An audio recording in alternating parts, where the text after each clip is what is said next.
we will start with a Pledge of Allegiance. So we'll see how this will go. And I know I will imagine the flag sitting in the corner of my kitchen right now. So we'll start 1, 2, 3. I pledge allegiance to the flag of the United States of America and to this republic for which it stands, one nation, under God, indivisible, with liberty and justice for all. Are there any agenda adjustments this evening? Okay, we'll move on to the announcements.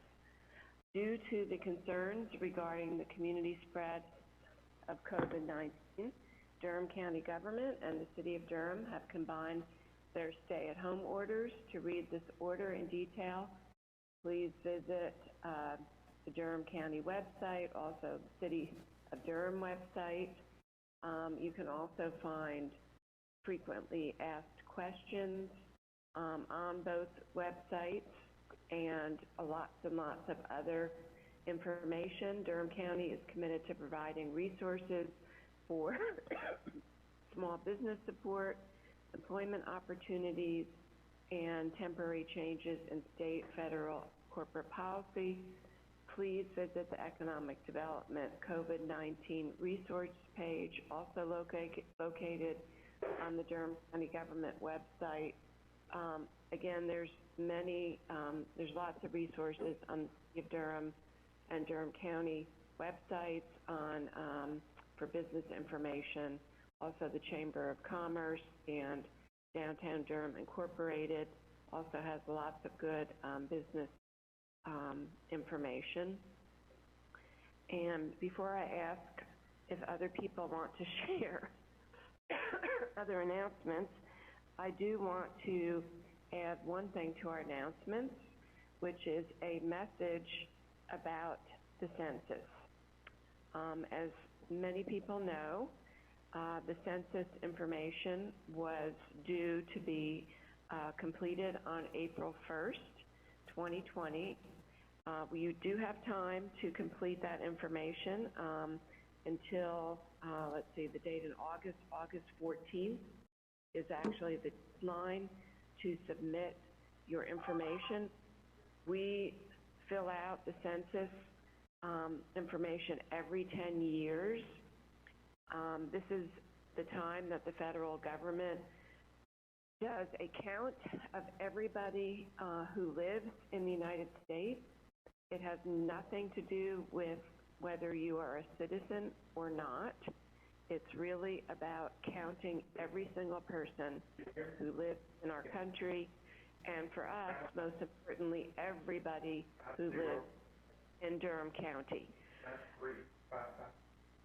And this census information is really, really important for North Carolina and for Durham County because it is the basis for distributing more than $675 billion with federal funding for everything from education, healthcare, business support, neighborhood improvement. And even a time like this, where we are relying on federal government help for COVID-19, a lot of that will be based on the census information. So we can really see how important it is for us all to fill this out. What's happening right now is that, unfortunately, as of April 11th, only 45% of Durham's response rate was only 45%, compared with Orange counties, which it was 55% on April 11th, and also Wake counties was 54%.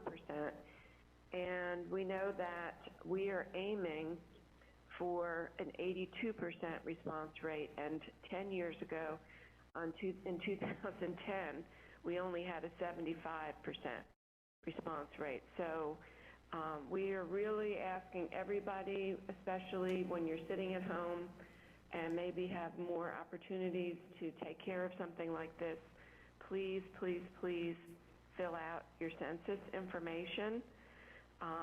It is, again, you do not have to be a citizen. It is nothing that is going to identify you personally, and you can do that online. You are also, everybody was sent an invitation in the mail, and there will be invitations that are going to be dropped off at people's homes outside their door on May 1st. Also, you can call 844-330-2020 to get information in English, or 844-468-2020 to get information in Spanish. There's also the ability to get help in, I think, 13 different languages that by telephone, and 12 different languages online, and there are many, there's resources for 59 other languages, including American Sign Language, Braille, and large print. And Deborah, I'm going to ask you, since this is so important, anything else that you would like to add about trying to get everyone in our community to join in and fill out their census information?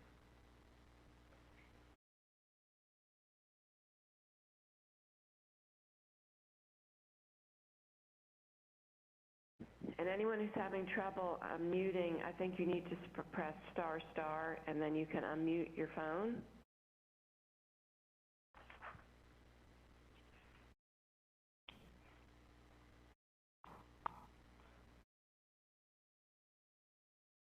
So Deborah, I don't know. I think you're here, but if if not, we can move on. Just wanted to get... Okay, yes, we can hear you.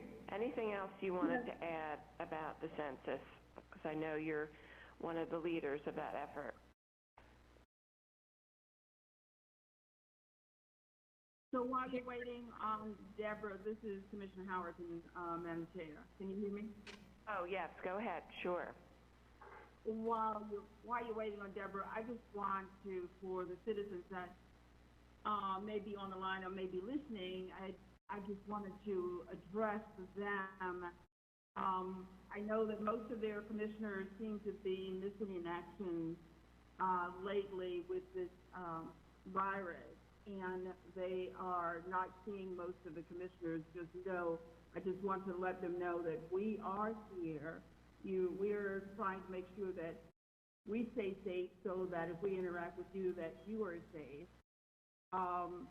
And we are in the background just doing everything we can to make sure that our community is safe. And you're basically seeing one of your commissioners.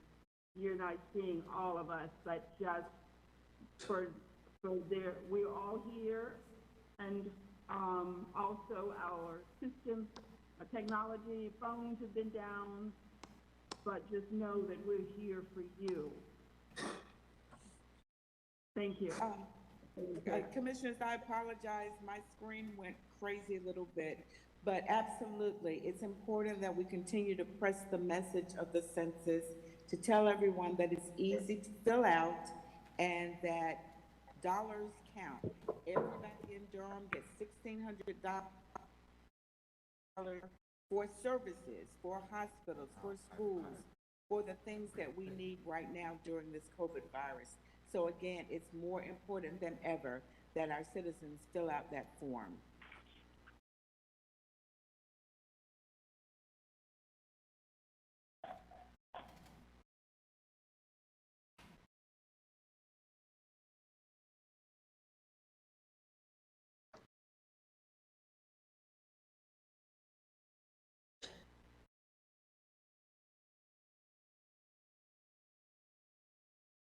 Caretakers, are you there?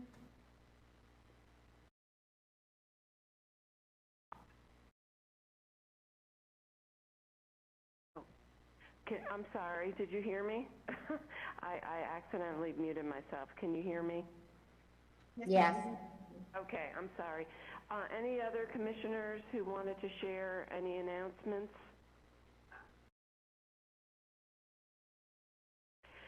And we will have time at the end of our agenda. I know the manager is going to give an update, and our public health director, because there's a lot of news to share that many people have been working really hard on, especially most recently the move of many people to the Marriott at RTP, our homeless residents, but we will wait until that part of our meeting to get into some of the reports on all the incredible efforts that our staff have been working on. Next item is our minutes. We have the work session from February 3rd, 2020. And before we take that up, I just want to say thank you to Maceo for those incredibly detailed minutes, and just to note that there were a lot of directives in those minutes. It was a very weighty work session with a lot happening. So thank you so much. So we have we have our regular session, February 24th, 2020 minutes. Move approval. Second. Okay, I think I heard, was that Commissioner Howerton first? Yes. Okay. Moved by Commissioner Howerton, seconded by Commissioner Carter. All those in favor, please say aye. Aye. Aye. Any opposed? And the minutes are unanimously approved. Okay. Next, we have citizen comments, and I will read a number of comments that were sent in to us by email. The first comment is from Patrick Nally, 701 Lakeview Road. Commissioners, this is the time for the county to raise the tax rate. Durham County residents will need county services more than ever after the remission of the COVID-19 debacle. Every entity that relies on county support will need more support. Please put yourself in a position to provide that support. Okay, second comment is from G. Diane Wilkes at 533 Rowan Mountain Place, Raleigh, North Carolina. I urgently request that better access for the disabled and better efficiency and effectiveness related to access by the public be incorporated into the design of any new parking decks. New electronic technology is available which can assign spaces to avoid circling, which not only wastes time, but causes accidents by distracted drivers. Such an improvement would also improve the utilization of public services, as the public would be on time during heavy traffic times. Parking space assignment could be made when the driver checks into the parking deck, or vehicles can be stored by an automatic storage and retrieval system. Disabled citizens or the public at large could then access a moving sidewalk or either automatic system to get them to their destination more easily. I have also suggested this to UNC School of Government, Finance, with hopes that between the County of Durham and UNC School of Government, a better design can make better use of existing parking decks. This could also avoid building additional facilities by more efficient and effective use of existing facilities. For questions, I can be reached at 919-300-7989 or at the address below.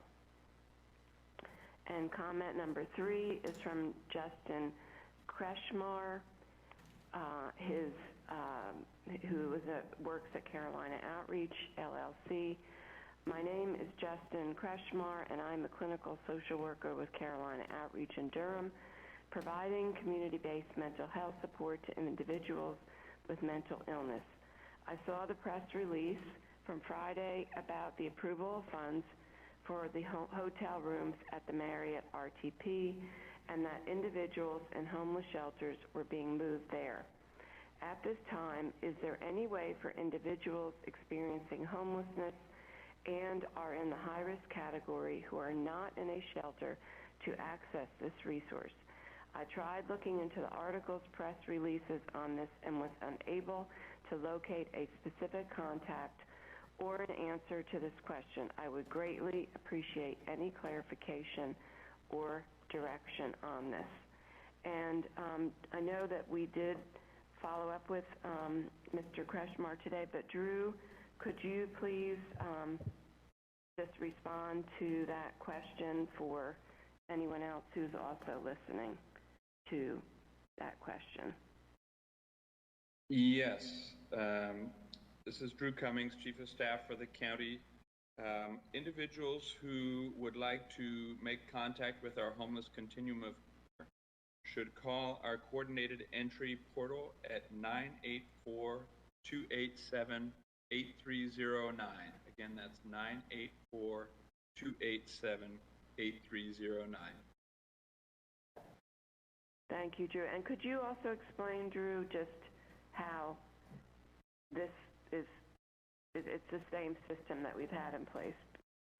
Nothing's changed. Correct. So before the COVID-19 pandemic, that is the way that we welcomed individuals who were experiencing homelessness or worried that they might. That's how we would get their information and make sure that we had made the best referral for them depending on what services they needed and what available resources there were. Okay, thank you so much. That completes the citizens' comments that we have received. We now have ceremonial items. The first is a proclamation for April 2020 as National County Government Month. And Commissioner Howerton, I had texted you, I don't know if you saw it, asking if you would like to read this proclamation.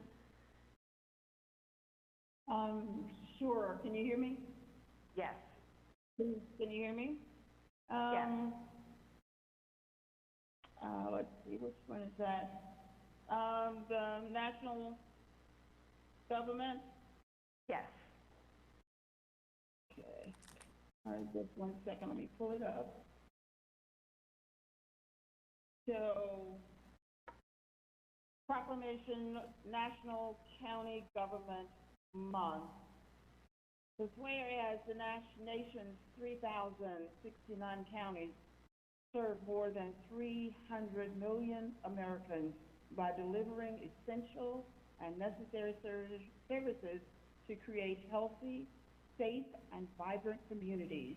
And whereas counties foster economic opportunities, provide health services, administers justice, and keeps communities safe, and much more. And whereas Durham County, and indeed all counties, take pride in our responsibility to protect and enhance the health, well-being, and safety of our residents in cost-effective and efficient ways. And whereas under National Association of Counties, President Mary Ann Borgerson's leadership, NACO is demonstrating, and that's National Association of Counties, is demonstrating how counties matter, especially during this challenging era of the COVID-19 pandemic. And whereas each year since 1991, the National Association of Counties has encouraged counties across the country to raise awareness of county responsibilities, services, and programs. And now, therefore, I, Wendy Jacobs, Chair of the Durham County Commissioners, and on behalf of the Durham County Board of County Commissioners, do hereby proclaim April 2020 as National County Government Month in Durham County, where there are no typical celebrations this year to highlight the work of the 27 departments. We urge all residents to honor their dedicated, loyal county government employees working for them every day. This is the 13th of April. Wendy Jacobs, Chair, Durham County Board of County Commissioners. Thank you, Commissioner Howerton. And Deborah, I know you're the resource person for this. Yes, yes. Is there anything else that you would like to say about this? It's fitting that we would be celebrating National County Government Month during this time. Yes, COVID. again, this is Deborah Craig Wright, General Manager of Strategic Planning Innovation.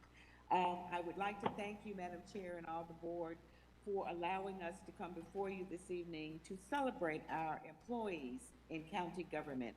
The theme this year is Counties Matter, and I can think of no better time to honor the work that all of our employees are doing.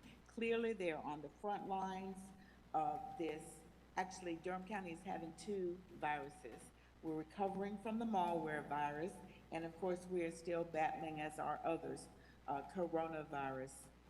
And so it's important that our employees understand that the work that they do is also critical throughout the county government, and we want the citizens to know that we are working on their behalf day in and day out, 24/7. Typically, we do some events to highlight some of the departments of county government. Clearly, that is not possible this time. And we also do a couple of social events to just recognize our employees. But I promise that when this is done, and we will get this done, we will honor our employees as they should be honored. And thank you for this opportunity. Thank you, Deborah, and I think you really said it so well that, you know, we have many employees that are on the front lines, whether they are working out of their EMS or the office of the sheriff, or they're social workers who are still making visits to people's homes, or they're filling out applications for food benefits, or they're working in public health. We have so many people that are just working around the clock in Durham County government right now to help people in our community. So thank you so much for bringing this to us, and I look forward to being able to celebrate all of the people in Durham County government. Absolutely. Thank you. Thank you.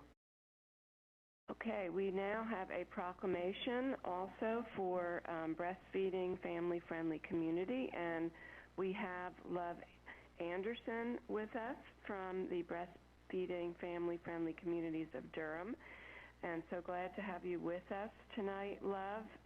And I'm going to have Commissioner Carter has volunteered to, or she's agreed to read the proclamation for all of us, and then we would love to hear from Love. So, Commissioner Carter.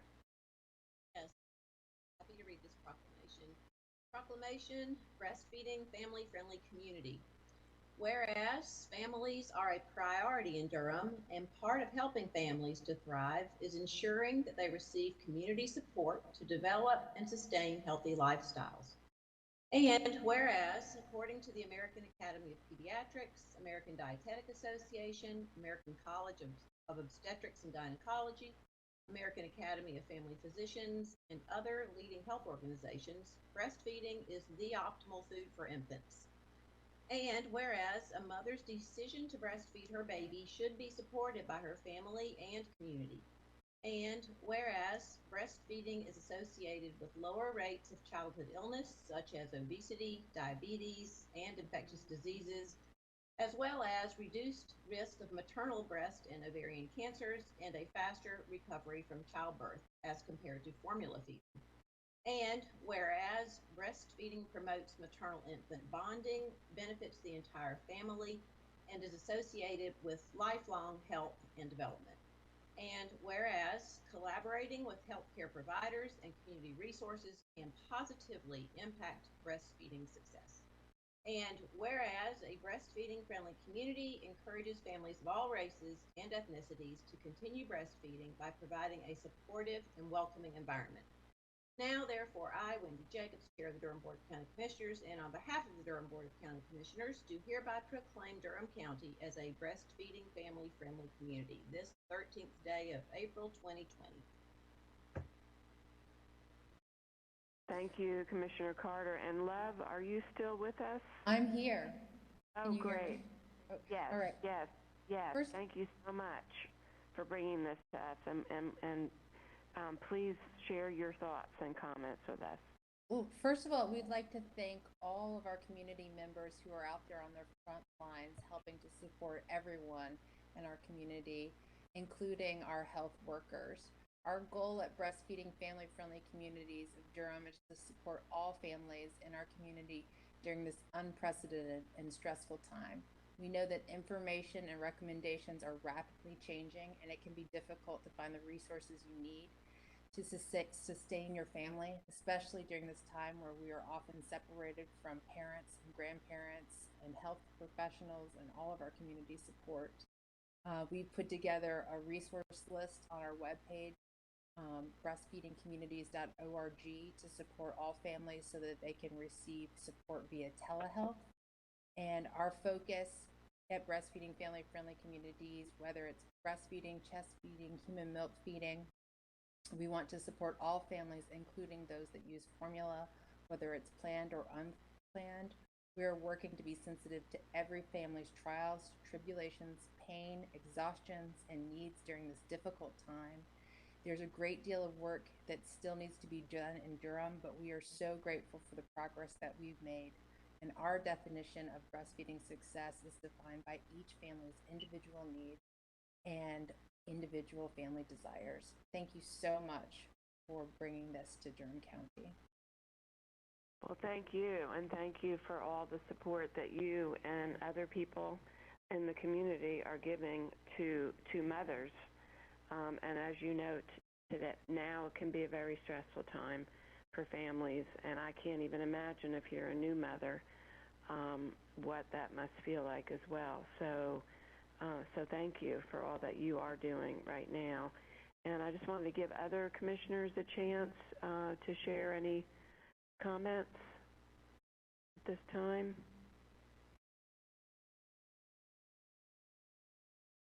Well, thank you again for helping to raise awareness around this issue and to support people in our community now and always.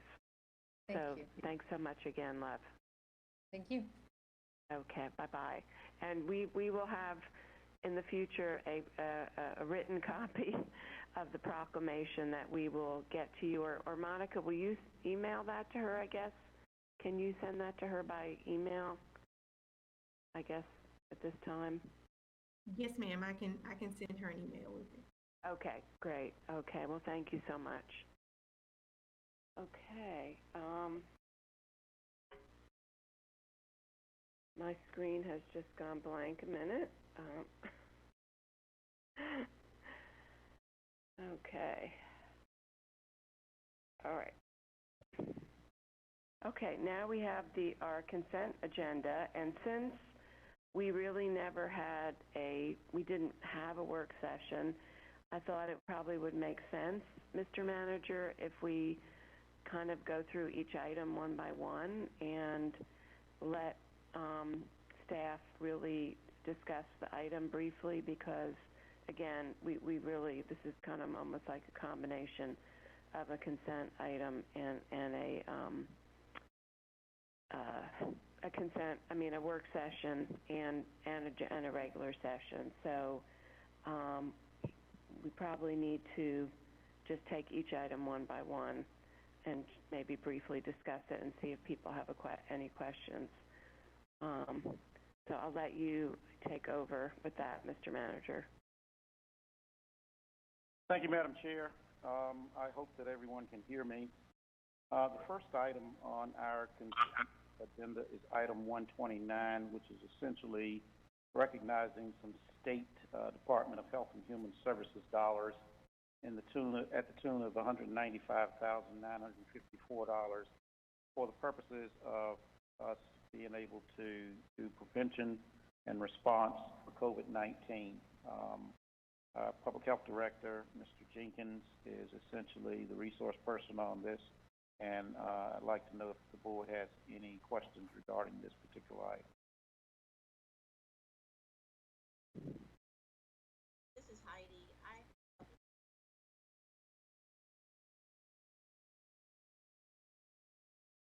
Go ahead, Heidi. Okay. My first question is, I noticed in one of the attachments that one of the requirements for this funding is that we develop and submit a COVID community intervention implementation plan. And I just wondered if, when that's completed, if we could receive a copy of it. I'd love to see in more detail what we're doing. Commissioner Carter, this is Rod Jenkins. Can you hear me? Yes. Hello, Rod. Thank you for all your work. Absolutely. No problem. We would be more than happy to get that to you. Great. Thanks. And Rod, I was also wondering, reading the scope of work, so many different important activities that need to happen, but I was wondering if we here in Durham are planning to focus on any one in particular. Are there specific areas within those activities that the money can be spent for that we have a particular need for increased funding? So I was wondering what our thoughts are about that. At first blush, I would say surveillance is key. Surveillance goes along with contact tracing and just ensuring that we're not leaving any stone unturned when it comes to tracking and ensuring that we are able to contact anyone. So at first blush, I would definitely say that would be the one that would jump out at first. Great, thanks. I'm kind of worried about that, actually, contact tracing and having the human capacity to track all the people down who've come in contact with those who have tested positive or who are likely to be positive. I know that's a nationwide problem, and I just hope we can do a really good job of it here. And I would say that I'd like to give an incredible amount of accolades to our CD nurses. Even though our cases are rising, I will say that out of all of the health departments in the Triangle, we have never veered away from doing contact tracing. We do it in full. And the team that we've assembled, to include some registered sanitarians from our environmental health section, has done a wonderful job of contacting just about all of our contacts. Well, fantastic, Rod. That sounds really good, and I'm glad that you're providing strong leadership for all of this, but that in particular, the surveillance component. So thank you for those answers. Yes, ma'am. This is Commissioner Howerton. Can you hear me? Yes, ma'am, I can. Thank you, Rod. And I, too, am so appreciative of all the work that you, your staff, and your whole team has been doing. It's been monumental work. And I just wanted to express that. And the other question that I have is around the demographics of, what we're hearing now, how this virus is attacking people of color. Do you have numbers on that? I know that where are we with that? I do have numbers, and I do have that as a part of my report a little bit later. Happy to say it now, or I can wait until later if you so desire.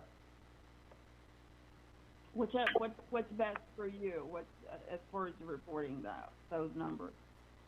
So, Commissioner Howerton, yeah. Howerton, this is Wendell. So, Rod is going to do a fairly comprehensive report at the conclusion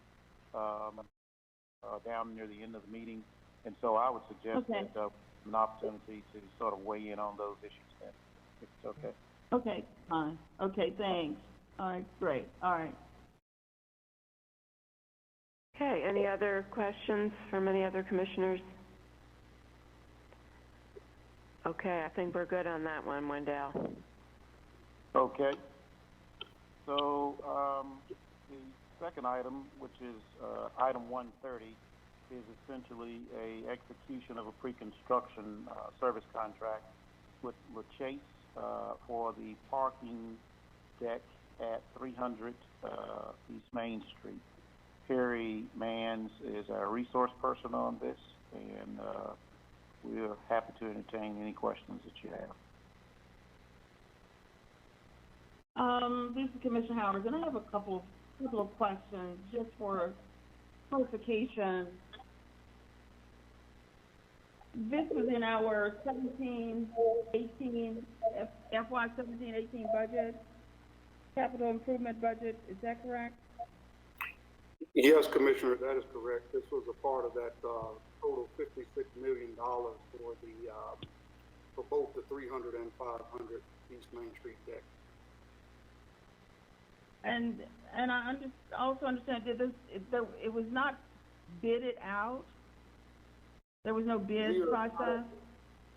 That is correct, Commissioner. Perry Mans, Deputy Director for County Engineering. We are not at the point where we're actually ready to bid the project out. We will bid the project out probably in August of September. What this contract does, it allows us to bring on the CMAR, the construction manager at RIT, to actually help the design team with the value analysis, estimating, determining construction means and methods and materials, reviewing potential substitution, bidding, public outreach, and pre-qualification of subcontractors for increased minority participation. This is sort of a precursor to the actual guaranteed maximum price contract that we will be bringing back to you following the bid process. Okay. All right. Thank you. Yes, ma'am. Are there other questions regarding this particular item? I would just ask Perry, just with the, kind of changing landscape on things, will there be just extra efforts made to do things virtually related to this, working with folks? Whether you have to have a Zoom meeting to explain the project to possible, contractors, subcontractors, or whatever. Just curious about what your thoughts are about how to move forward. Yes, in Commissioner, today's that's world. an excellent question. And we are already doing that from a design perspective, as well as the various meetings with the development team, as well as the actual CMAR. And so these folks are professionals. They're well equipped to use the same resources or similar resources that we have been doing to do video conferencing and virtual meetings. And so, yes, that is our approach moving forward in light of COVID-19. Okay, thank you. Any other questions regarding item 130? Hearing none, we will move to item 131, which is essentially a capital project amendment supporting the project that you just heard about, and it's essentially for the execution of some design services. And again, Perry is the resource person on this particular item. We can now take questions.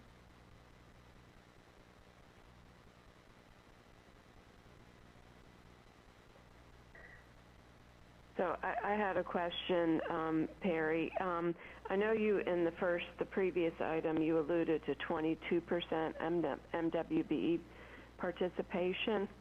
Could you remind us what our goal is, what our MWBE goal is for these types of projects? And I didn't see anything about that for this one. Yes, Commissioner. Our goal is typically 25%. And I remind you that we will exceed that when we do our,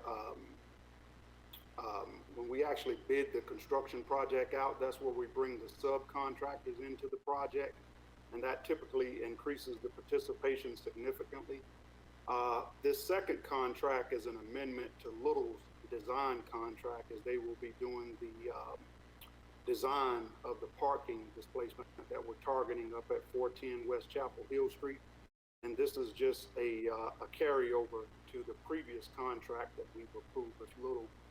Both of these actual amendments are sort of joined together, in that the capital project amendment in the amount of the $500,000 covers both the CMAR pre-construction services as well as this amendment for Little. And so again, these projects are moving fast. There's also roughly 77,000 balance left over for us to get the site plan approval submissions and just geotech work, survey work, any other preliminary activity work that we're required to do at this point. So is this amount to actually create the parking lot or just design it?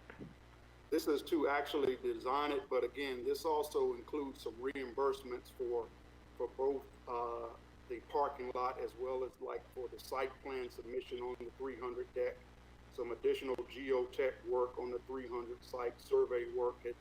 It's combining the two, since Little is doing the design on both the displacement parking as well as the actual deck. Okay.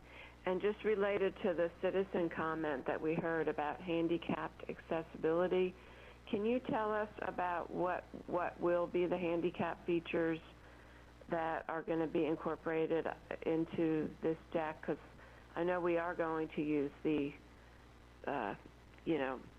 technology that was referred to, at least some of it, to help people find parking spaces. So could you tell us more about that, how that would be specifically geared towards handicap parking? Yes, Commissioner. Well, typically, what we've touted, during this whole process is the utilization of an app to help with the parking access and revenue control. And basically what that means is once a citizen comes to the deck or approaches the deck, they can use that app to find out what parking spaces are available, including ADA parking. And so we are truly flushing out, the amount of ADA parking on each specific level. And, we're, like I said, we're sort of wrapping up the schematic level design at this point. So I don't have the exact numbers as to what the total count will be for the ADA parking.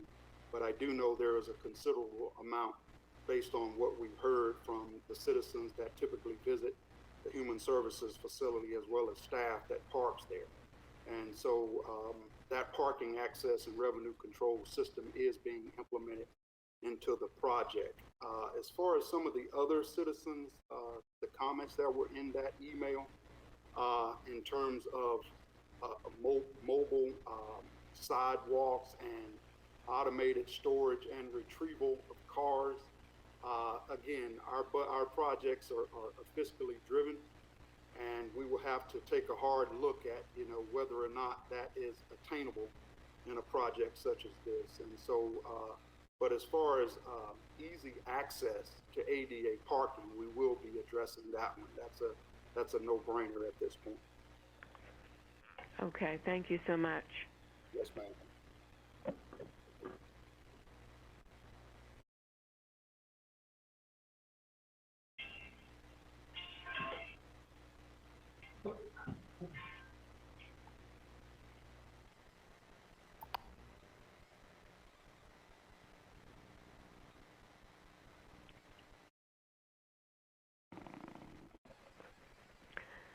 Sounds like we're all good on that, Wendell.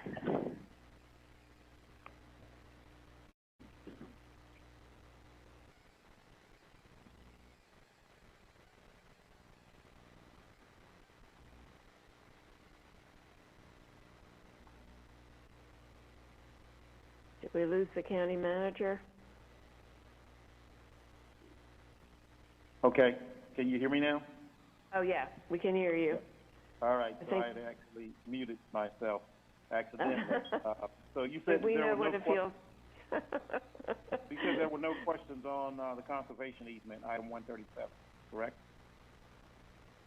And I don't think we got to it, but I don't know. We didn't get to that. I mean, we didn't actually officially get to it yet, but. Okay, well, item 137 is essentially a conservation easement option with Mike and Tina Garrett at 514 Harris Mill Road. Jane Correst is essentially our resource person and real estate manager, and we'll entertain any questions that board members may have.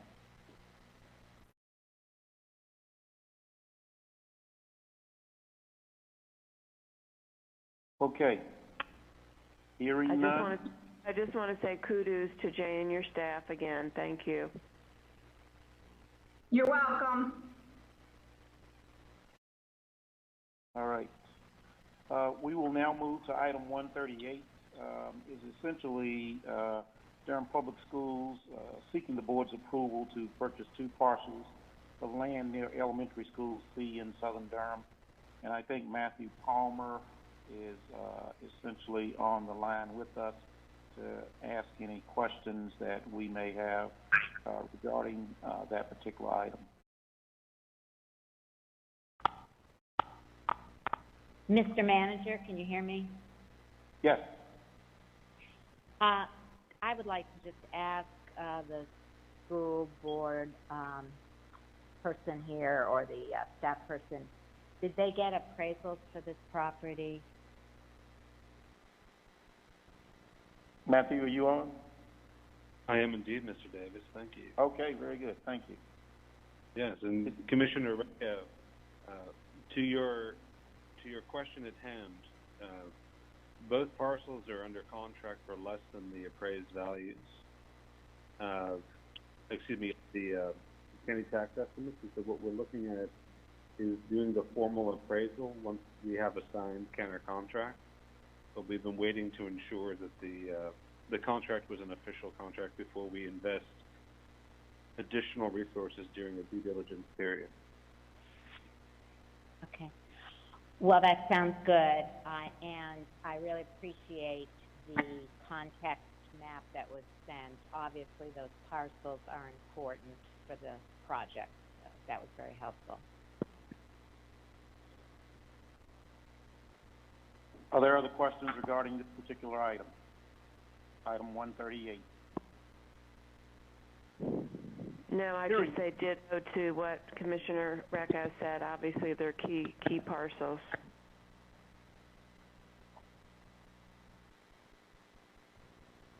Okay. Are we ready to transition to item 139? So item 139 is essentially a budget ordinance amendment appropriating $3.8 million in fund balance for COVID-related operating expenses. And Jody Miller will essentially take the lead on this particular item along with our emergency management director. Good evening, Board of County Commissioners. Thank you for this opportunity to just briefly go over with you the information provided in this budget amendment. As you'll see by the attachment provided with this item, there have been quite a few unexpected expenses due to the COVID-19 response that the county started in mid-March. Everything from the hotel contract that you approved last week to shelter our homeless residents, as well as additional PPE, cleaning supplies, overall expenses that we've had to address that were not planned for or accounted for in the current year budget. And so what you see before you provides you what we know from this point moving forward to the end of the fiscal year of what we anticipate those costs being related to those items.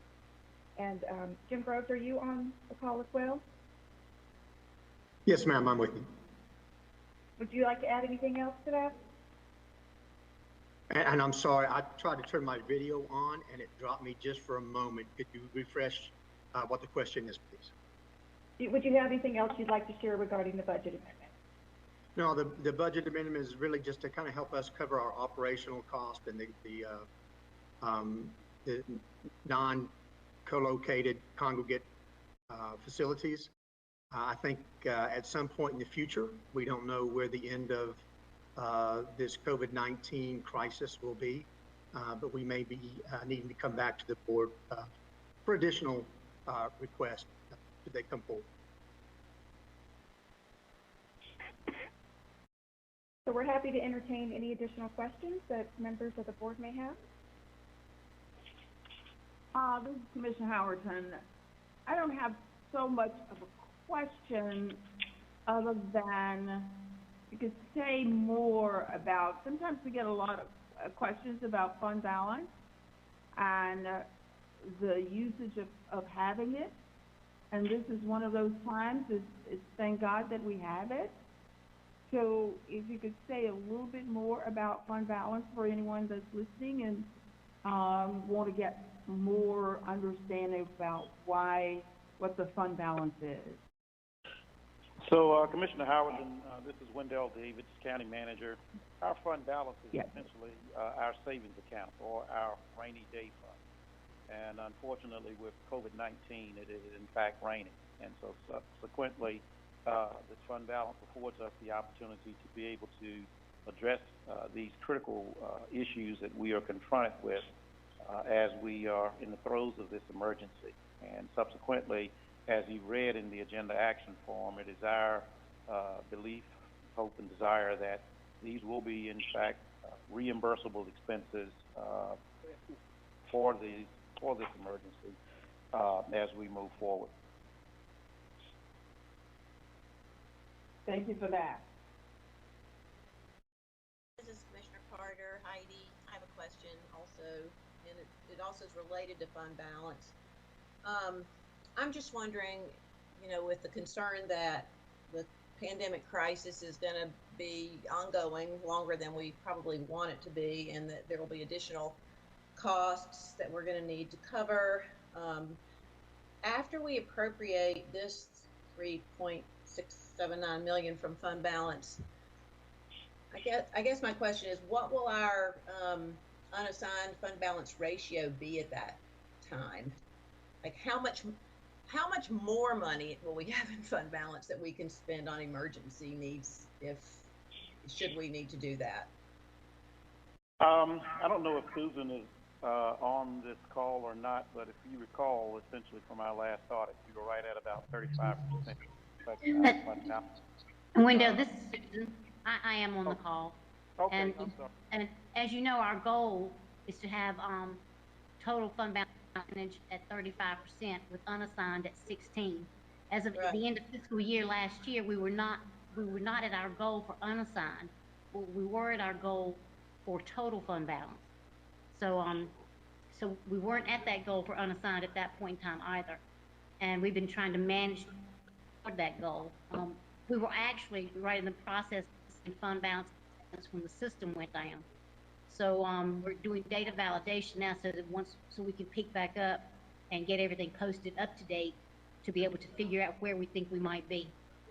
And there will be some county costs absorbed because FEMA, according to the documentation, is only going to reimburse up to 75%. So there is no guarantee and there is no 100%.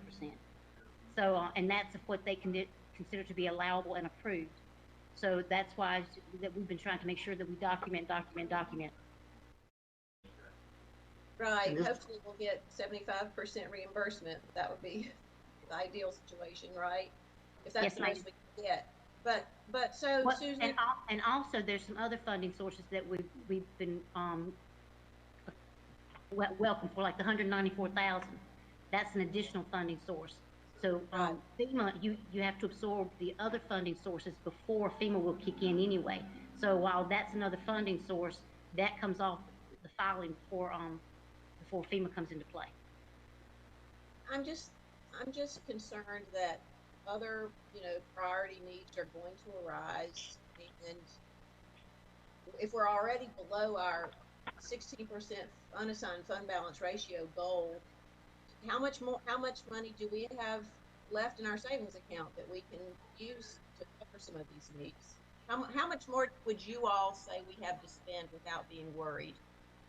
Right, and I think it goes back to, like, I believe Mo had in her justification, that she mentioned the fact that there was some, well, the libraries are closed, so, you know, that's cost that's not going out the door for daily operational. So once we're back up and we can get everything posted up to date, then we can see where we've got significant savings versus where we've had significant payments related to COVID. Okay, well, that's really super important for us to know, is we have to make budget decisions going forward. I'm just feeling anxious about the pending decisions that are going to have to make about how to spend less revenue than we were hoping to be coming in greater need. Thank you, Susan and Dale. Thank you for the answers. Absolutely. Okay. So Wendell, before we leave this item, I just want to follow up on the questions. I think that, from my understanding, if you can just clarify, this is what we expect to need through the end of the fiscal year, and we may not spend it all, but it gives you all the flexibility of having that money there when you need to make quick decisions and need it. Is that correct, Wendell? Well, you got, there was an itemized list that Jerry provided with this attachment earlier, and those are the things that we have an awareness about at this juncture. Now, obviously going forward is going to be pretty uncertain. And to go back to something that Commissioner Carter, said about, where we are, this is very much so an uncertain environment, and we don't know what is in fact going to come up next.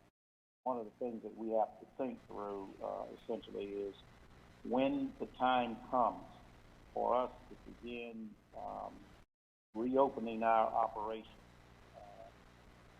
We don't know what it means in the way of having tests available to test everyone who is going back. We don't know how the virus is effectively responding. We got to do handsome around planning around that kind of work to make sure that we are in a sustained environment whereby people aren't getting sick again. All those things we have to think through.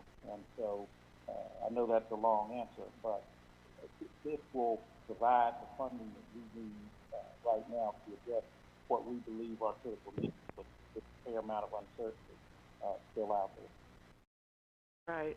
But I also just want to point out that it's important that we make this type of allocation so that we don't have to have, for instance, a special meeting when there needs to be some type of, that you have some expenditure that people need to make. That we want to give you all that flexibility as well. Just some flexibility, yes. Yeah. And also, do you feel like, I think it would be good at our next meeting on April 27th, will you be able to provide us with at least some picture about some of the questions that Commissioner Carter raised, and just, I know that we're all thinking about in terms of the budget? It may or may not be too early. I mean, I sent you a budget outlook last week. Right, right. What we believe we are seeing right now coming down the pipe. But as Susan indicated in her comments, one of the things that we need to do is essentially go through and evaluate where we are financially in light of the systems having been down. Obviously, that set us back in respect to our ability to do so. I don't know if in 2 weeks staff will have all of that work done, because, again, we're still sort of in crisis mode. Well, we are in crisis mode, not sort of. And, there's a lot of manual work still being done, particularly on behalf of finance. And so as such, if we can be ready, we will be, but I'd like the benefit of having further conversations with finance staff and some others in respect to making sure that I don't overcommit ourselves, particularly in light of the environment we're working in right now. Okay. And my last question is, I guess, for Jody and Jim. If I understand that we could only potentially get 75% of reimbursement from FEMA, would any of this be possibly covered by the state? Yes. I'm sorry, this is Jim. Traditionally, and again, this is a Stafford Act disaster, so there's a couple different options that the federal government will typically offer. So a 75%, and then the state may pick up the additional 25%. There's other times when the feds will reimburse 75%, and then the state will go 12.5%, and then the local government will go 12.5%. And then in very, very, very unusual and dire financial situations, the feds have gone as high as 90%. But I believe, as Susan said, they've issued some guidance for 75% on this particular disaster. Okay. And then aren't some of these funds also going to qualify for, if it ends up at the local level, for shared between the city and the county under our emergency management interlocal agreement? We would have to work with the city yes, ma'am, to answer your question, our interlocal agreement with the city is they are responsible for the direct operational costs of emergency management. So many of these costs would apply there. We would need to work out the math on, does that happen before reimbursement or after reimbursement, or during some other negotiating process. Okay, thank you. Wendy, this yeah, is Heidi. Heidi. Can I ask one more question, please? Sure. Okay, I'm looking at the budget, the chart, that one of our attachments, and there are all the categories listed, the dollar amounts and description, and we have a description for all of the categories except for general government. I'm just wondering what the $305,000 is, going to be spent on. It's for 200 and some thousand is for increased costs for janitorial services because of the continued need to keep scrubbing things down on a timely basis. And then 50 some thousand is for Nighthawk, increased security services for the building and grounds as it relates to COVID. Thank you. And I'm sorry, one more question. Do we feel like we have enough protective equipment for all of our people on the front lines and others who might need it? I know there's money in here for more of that. Do we think we're going to have adequate amounts at that time? Are supplies going to be adequate? Ms. Carter, this is Jim Groves again. Right now, we're in pretty good shape, and we have placed orders to make sure that our frontline staff are well protected. We are trying to be as frugal as we can with the personal protective equipment to make sure it'll last as long as it can until the new shipments come in. I think the unknown right now is it's a very competitive market, and we're not sure when the new equipment or when the replacement equipment will be in, but we are in good shape for the time being. Is it masks? Is it the face shields? Is it gowns that we need the most? What is the greatest shortage? I think all the above. The masks are probably the most important to make sure we're protecting our respiratory tract, since it covers the nose and mouth, and the eyes are secondary. Our goggles are good. We're in good shape there. So gowns and masks are probably the biggest need that we have right now. Wow. Okay, thank you, Jim. Yes, ma'am.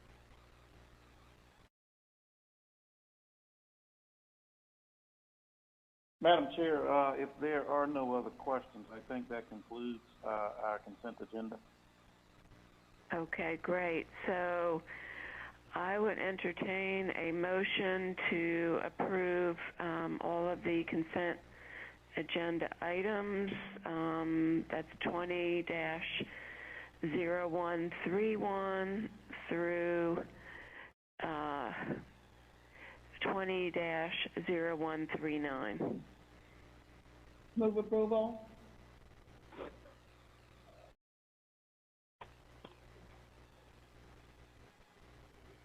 Do I have a second? Second. Okay, moved by Commissioner moved by Commissioner Howerton, seconded by Commissioner Carter. All those in favor, please say aye. Aye. Aye. Any opposed? And the consent agenda is unanimously approved. Okay, so now we have a update on the COVID-19 crisis from... Madam Chair, Yes. I wish to vote in opposition. Oh, okay.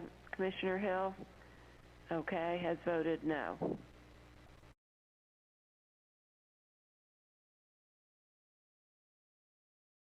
So that was a 4-1 vote.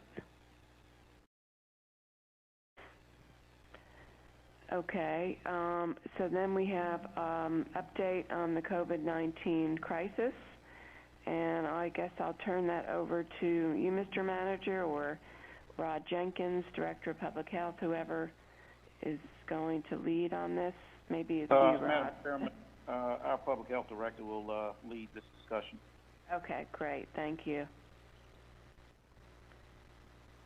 Good evening again to the Board of County Commissioners, and Public Health would just like to say thank you to you all, to County Management, for all of its support.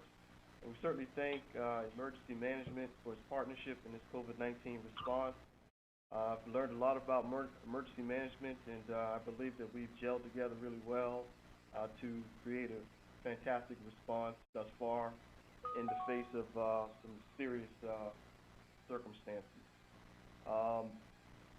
Public Health supports the unified stay-at-home order by both the county and the city of Durham as an effective and evidence-based mitigation strategy in order to prevent the spread of COVID-19. So I thought it's not robbery to commend the board for moving ahead with that. And I also like to commend the board for your decision to have that emergency meeting in order to allocate those funds for lodging our homeless population, because once again, that's an evidence-based mitigation strategy to prevent the spread. As of 6:30 p.m. this evening, current case count going from global to local. Per the World Health Organization, we are at 1,776,867 cases of COVID-19, resulting in 111,828 deaths. That represents 213 countries, areas, or territories. Within the United States, there are 554,849 cases of COVID-19, resulting in 21,942 deaths. That is in all 50 states and 5 territories of the United States. And within the North Carolina, there are 4,816 cases of COVID-19, resulting in 86 deaths. And that's in 92 counties within North Carolina. Within Durham County, we have 325 cases of COVID, resulting in 1 death. And we still have quite a few that are still under investigation. In terms of percentages, 20% of our cases are community spread. That's rather low. 76% of our cases are travel-related or close contact of a confirmed case. And I'd like to point out to the commissioners that that is what we're seeing most frequently as in the past couple of weeks. Of course, we have 3% that are still under investigation. So the 20% again is a direct correlation with our mitigation strategy of staying at home. 67% of our cases have been discharged based upon the guidance of the North Carolina Department of Health and Human Services. In other words, they are no longer under isolation by public health.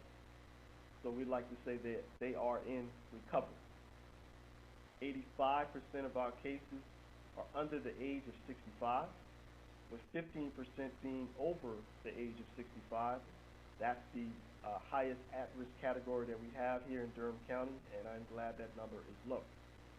51% of our cases are female, 48% of our cases are male, and there are 1% that we do not have gender data for.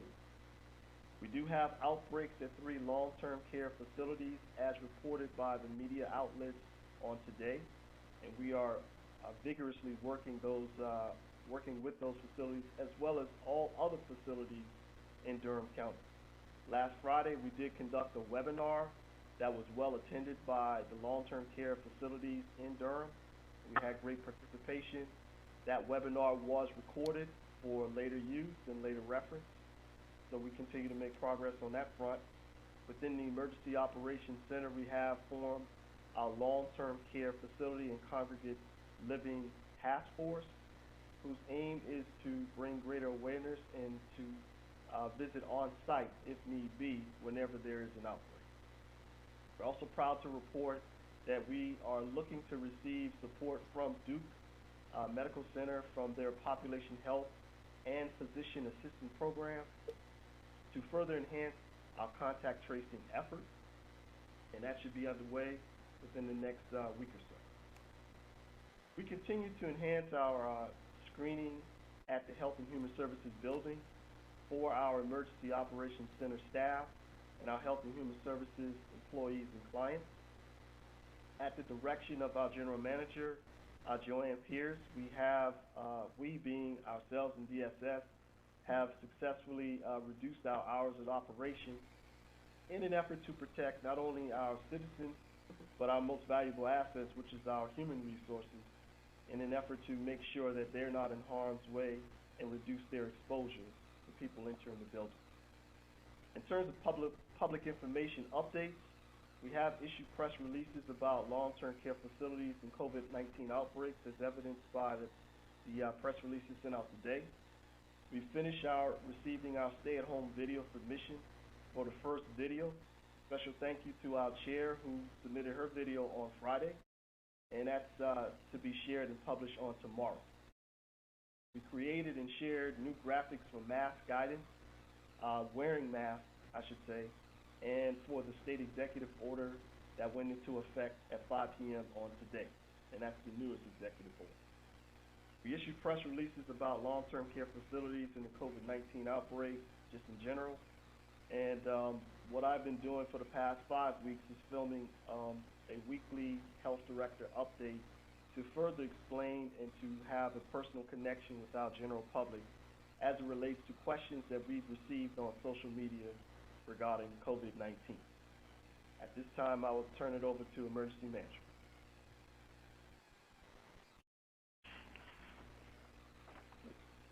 Good evening, Chair Jacobs, Commissioners, and Managers. This is Leslie O'Connor, your Chief Emergency Manager for the City and County and Incident Commander for the Durham County COVID-19 response. Today marks the end of Day 27 of our 7-day per week operations of the Emergency Operations Center activation related to COVID-19. Public Health has been working in partnership with Emergency Management on COVID-19 since February, and our systems officially joined forces under the Incident Command System structure on March the 19th and established a new Emergency Operations Center in the Human Services Building public meeting spaces as a way to meet the demands of social distancing and keeping our teams as healthy as possible. We are so proud of the partnership that we've created with Public Health, and without that partnership, this truly would not be a joint effort. Our Emergency Operations Center is comprised of approximately 60 individuals from the county, city, National Guard, and nonprofit partners working both in the EOC and virtually. We've divided our operations section into 3 branches, including Public Health, Public Safety, and Human Services. You heard from our Public Health Director on our Public Health update, so I'll move on to our Public Safety branch. This branch is comprised of representatives from EMS, County and City Fire Department, the Durham County Sheriff's Office, City PD, and Durham Emergency Communications Center. The Public Safety branch works together to ensure a safe response to the community that also keeps our responders safe. Our Human Services branch is subdivided into 3 task forces, including DSS, homelessness, and food security. DSS has worked tirelessly to move many of their services to virtual as much as possible. Additionally, as of April the 10th, they had $1.7 million in supplemental SNAP benefits issued to Durham County residents due to the COVID-19 pandemic, which provides additional food resources to over 10,000 households and over 21,000 individuals. They're also sharing guidance with adult care homes in order to protect these locations from potential COVID spread. Our homelessness task force has successfully moved all residents of Urban Ministries of Durham to the Marriott RTP Hotel, which happened this last Friday, with the assistance of Go Triangle, County General Services, and City General Services. Since this move, Coordinated Entry has received 80-plus calls and are responding to this volume of calls as quickly as possible for other individuals interested in entering into the system. We're also working to secure rooms at a second hotel for 2-week quarantines of individuals released from prison and detention systems, as well as individuals who have tested positive for COVID and don't have a place to go. The Food Security Task Force is working with the Durham Public Schools Foundation to assume the student feeding efforts. The new feeding plan will work with nonprofits, restaurants, and caterers to supply both warm and shelf-stable food with a mix of privately raised, corporate, and county funds. The task force has also developed a public health approved way for farmers markets to continue operations, helping Durham farmers to stay in business and help continue the flow of nutritious food to those who need it. Our logistics section is feverishly working to order and receive personal protective equipment, or PPE, both on the market and through North Carolina Emergency Management. We are beginning to receive partial shipments of that PPE and distribute it upon receipt. Our planning section is documenting our incident and creating future plans that can be operationalized as they are needed. Lastly, our finance section is working to execute contracts and procure goods and services throughout the COVID response. Additionally, they have completed application for public assistance under the Robert T. Stafford Act for federal reimbursement of emergency protective measures, many of those that have already been mentioned this evening. We are thankful to the Board of Commissioners for their support throughout the response to this pandemic. Many working on the front lines have experienced the loss of loved ones due to this indiscriminate virus, and we are working tirelessly to flatten the curve and to stop that loss. That concludes the emergency management report out, and I turn it back over to Manager Davis. Thank you, Leslie. I just wanted to take a second to see if Jody or Jim had anything in addition that they'd like to add before we open it up for questions.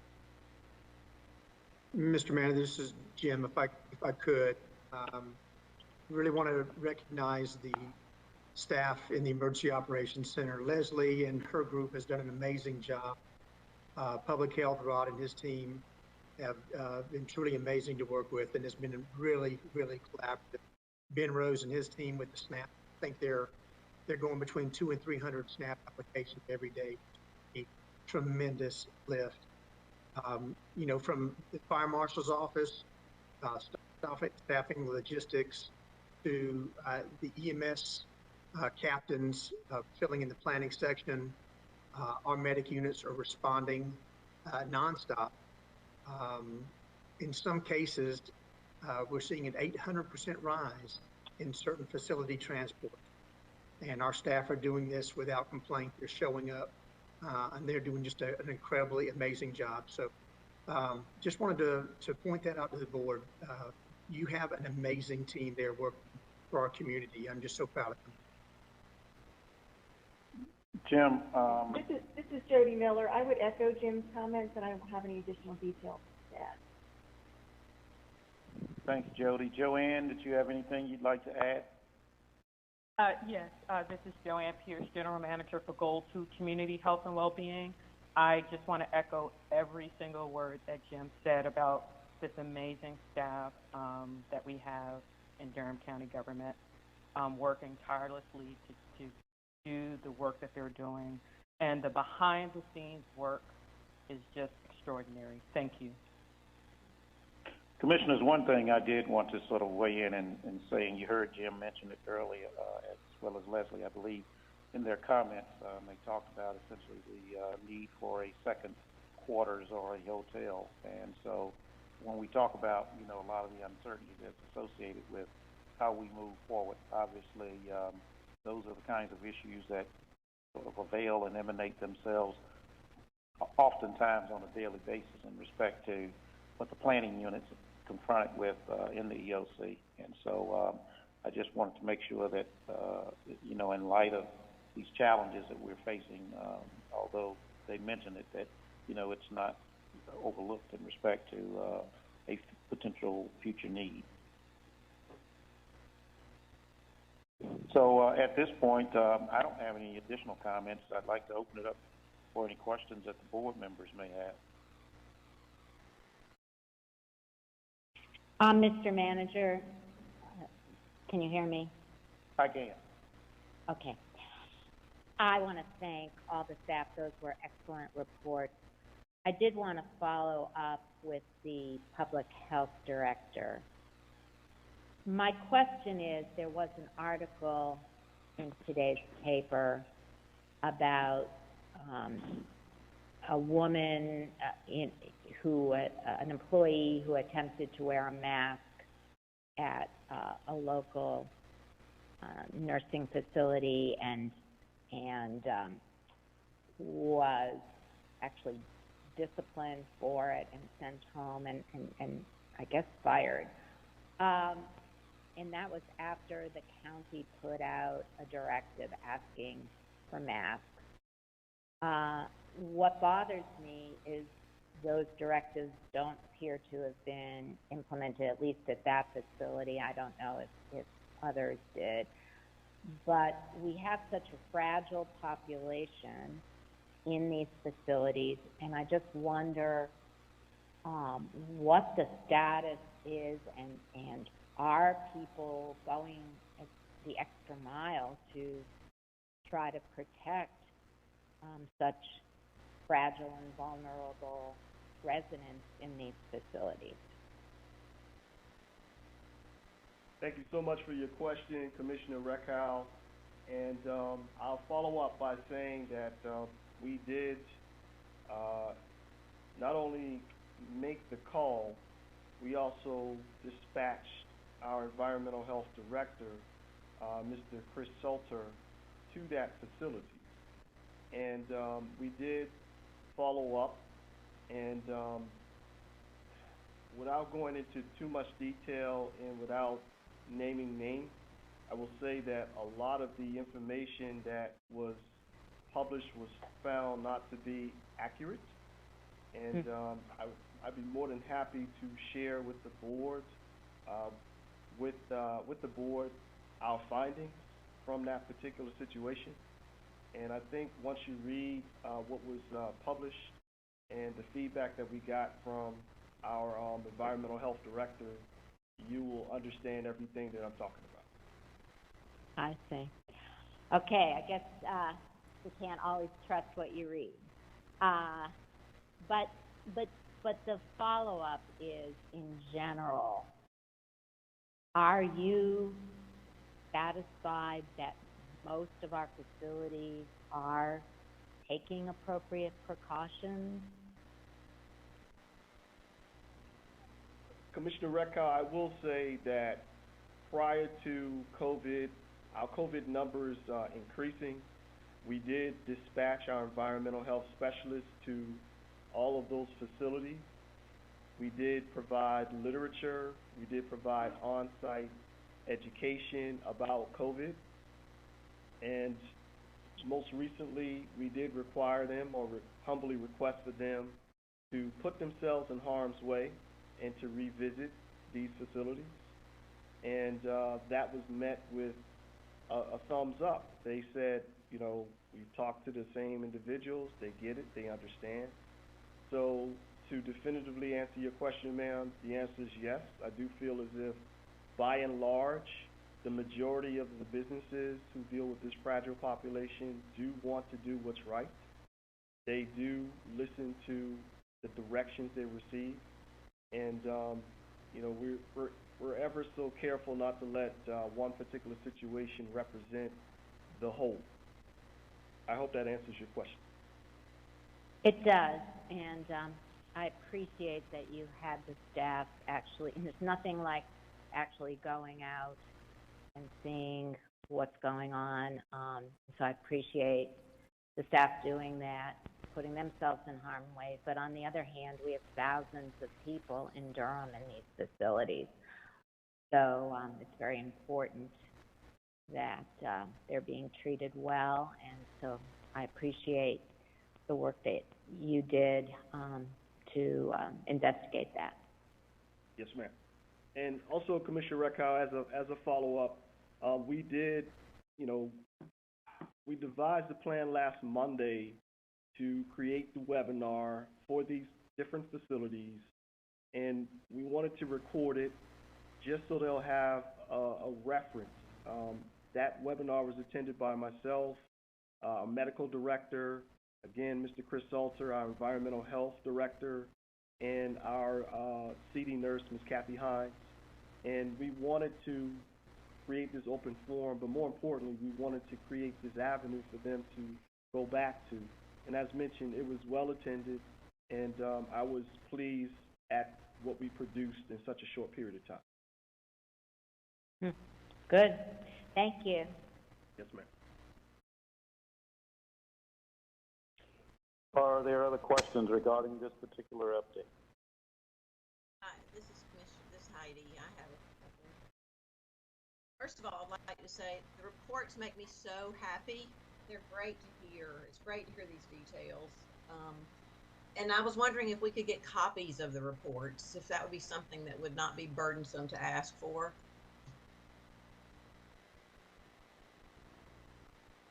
The reports that you This just is Leslie provided.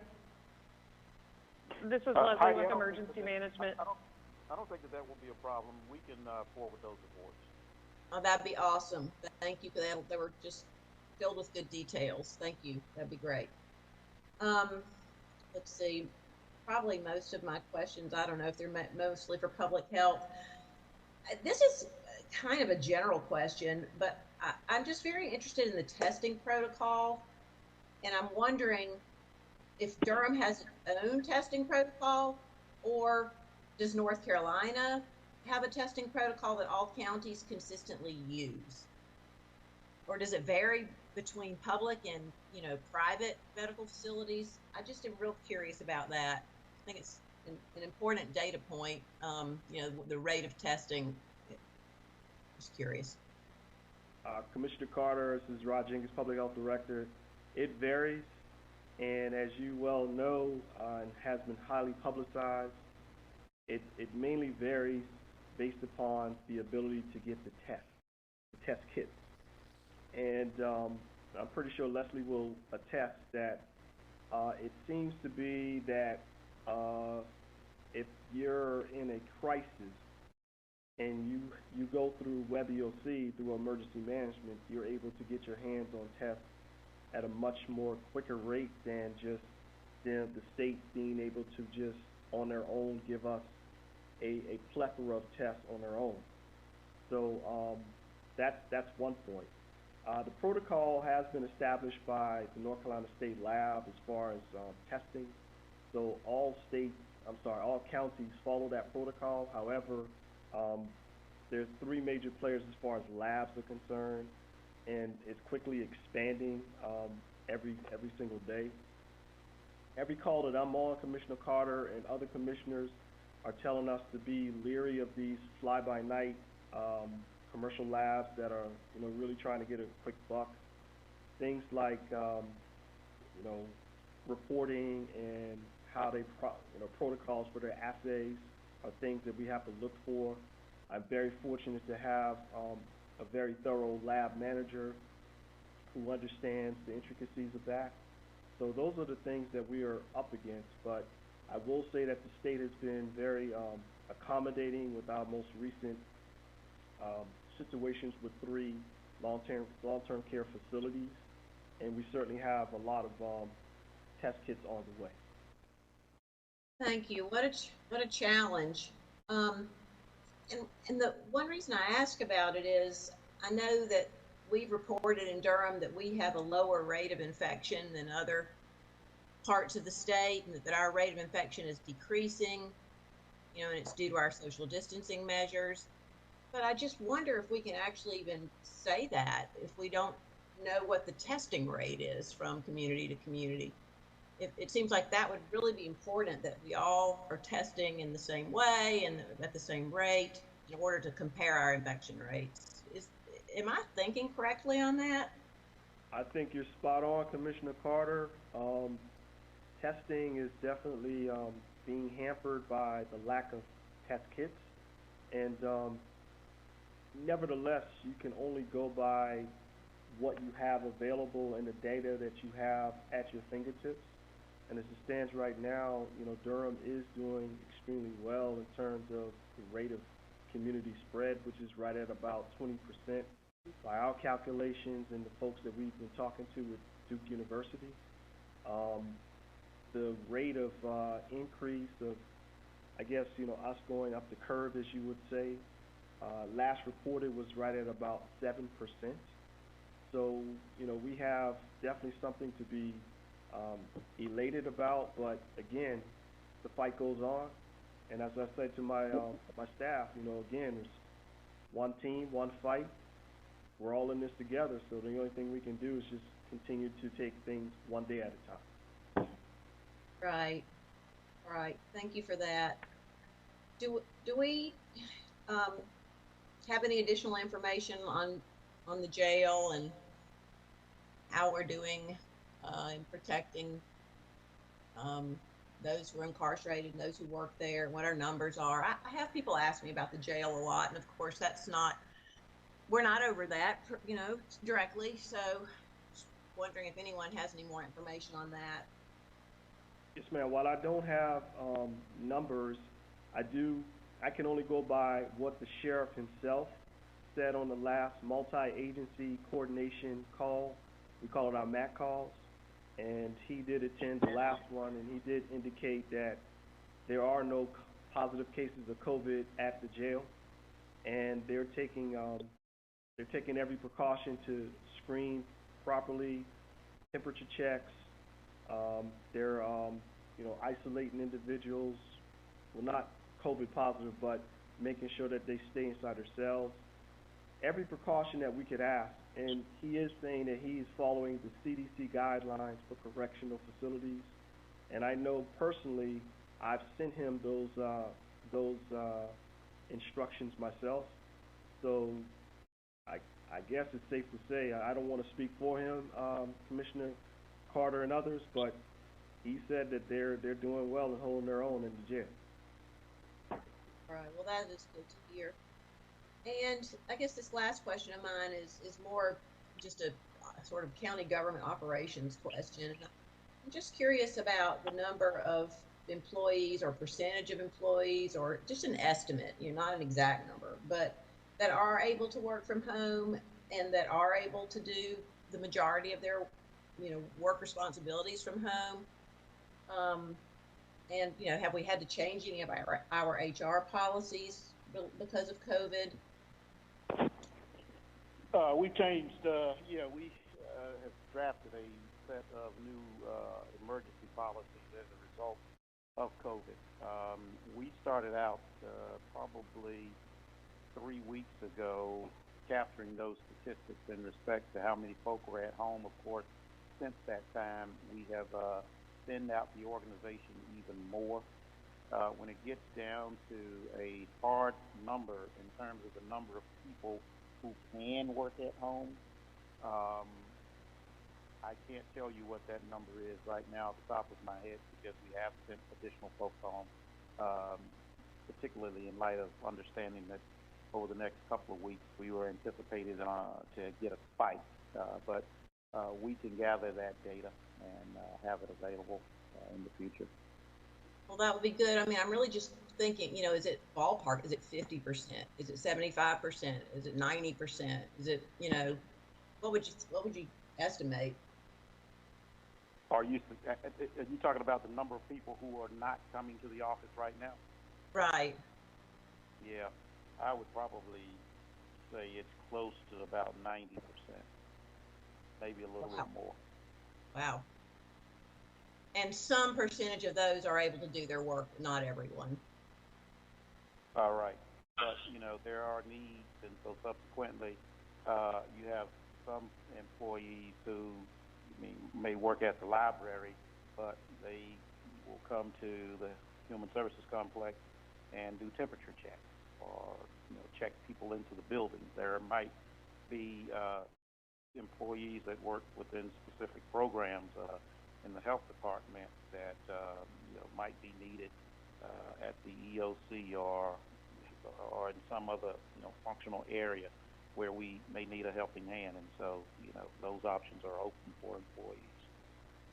That sounds good. They're working out of, they're not doing their traditional roles. They're being redeployed, so to speak. Thank you.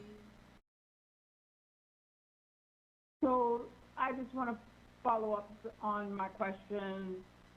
Given what we're hearing across the country about people, black and brown people are the ones that are being affected mostly. Are you, I don't know, I don't remember if you said you could answer that tonight, or is that something you want to answer later? It would definitely be something that I would like to answer later, Commissioner Howerton.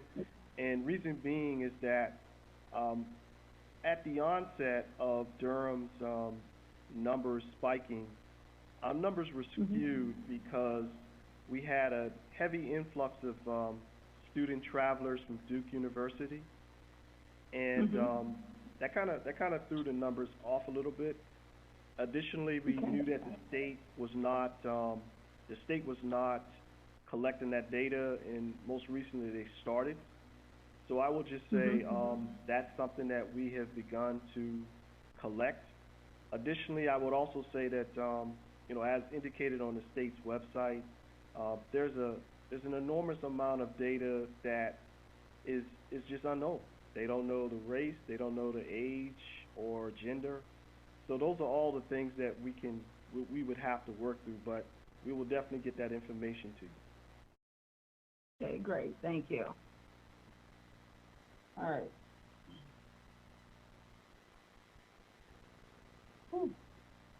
Okay. Are there any other questions regarding this particular update on COVID? Well, I don't know if I'll wait and see if Commissioner Hill has anything before I ask some follow-up questions. I don't know, Commissioner Hill, I didn't want to cut you off. I'm fine, thank you. Sorry. Okay.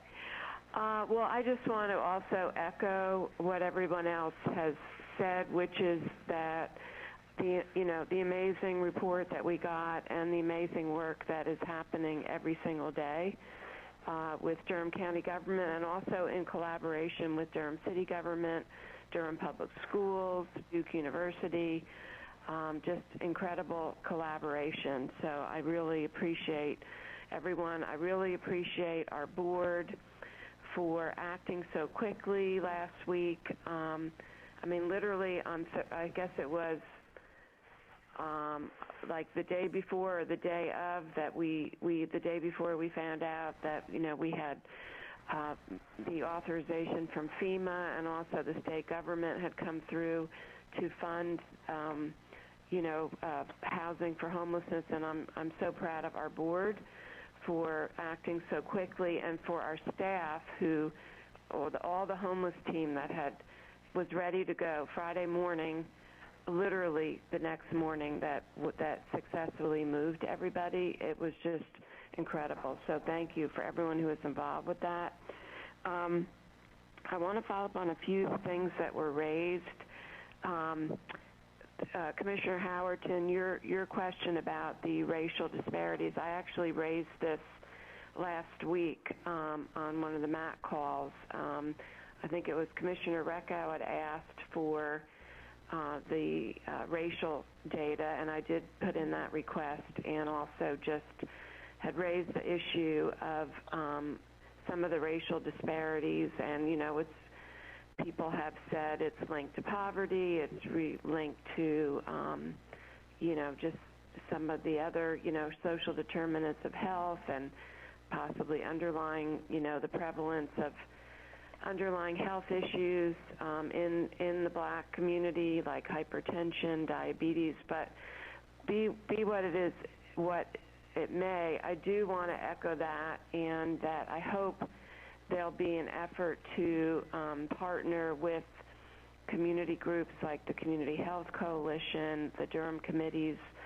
on the Affairs of Black Peoples, their Health and Safety Committee, and really the Interministerial Alliance, and just ways to really do a lot of outreach into the Black community, education, not about COVID and about the things that people can do to protect themselves, but also things that people can do to improve their health.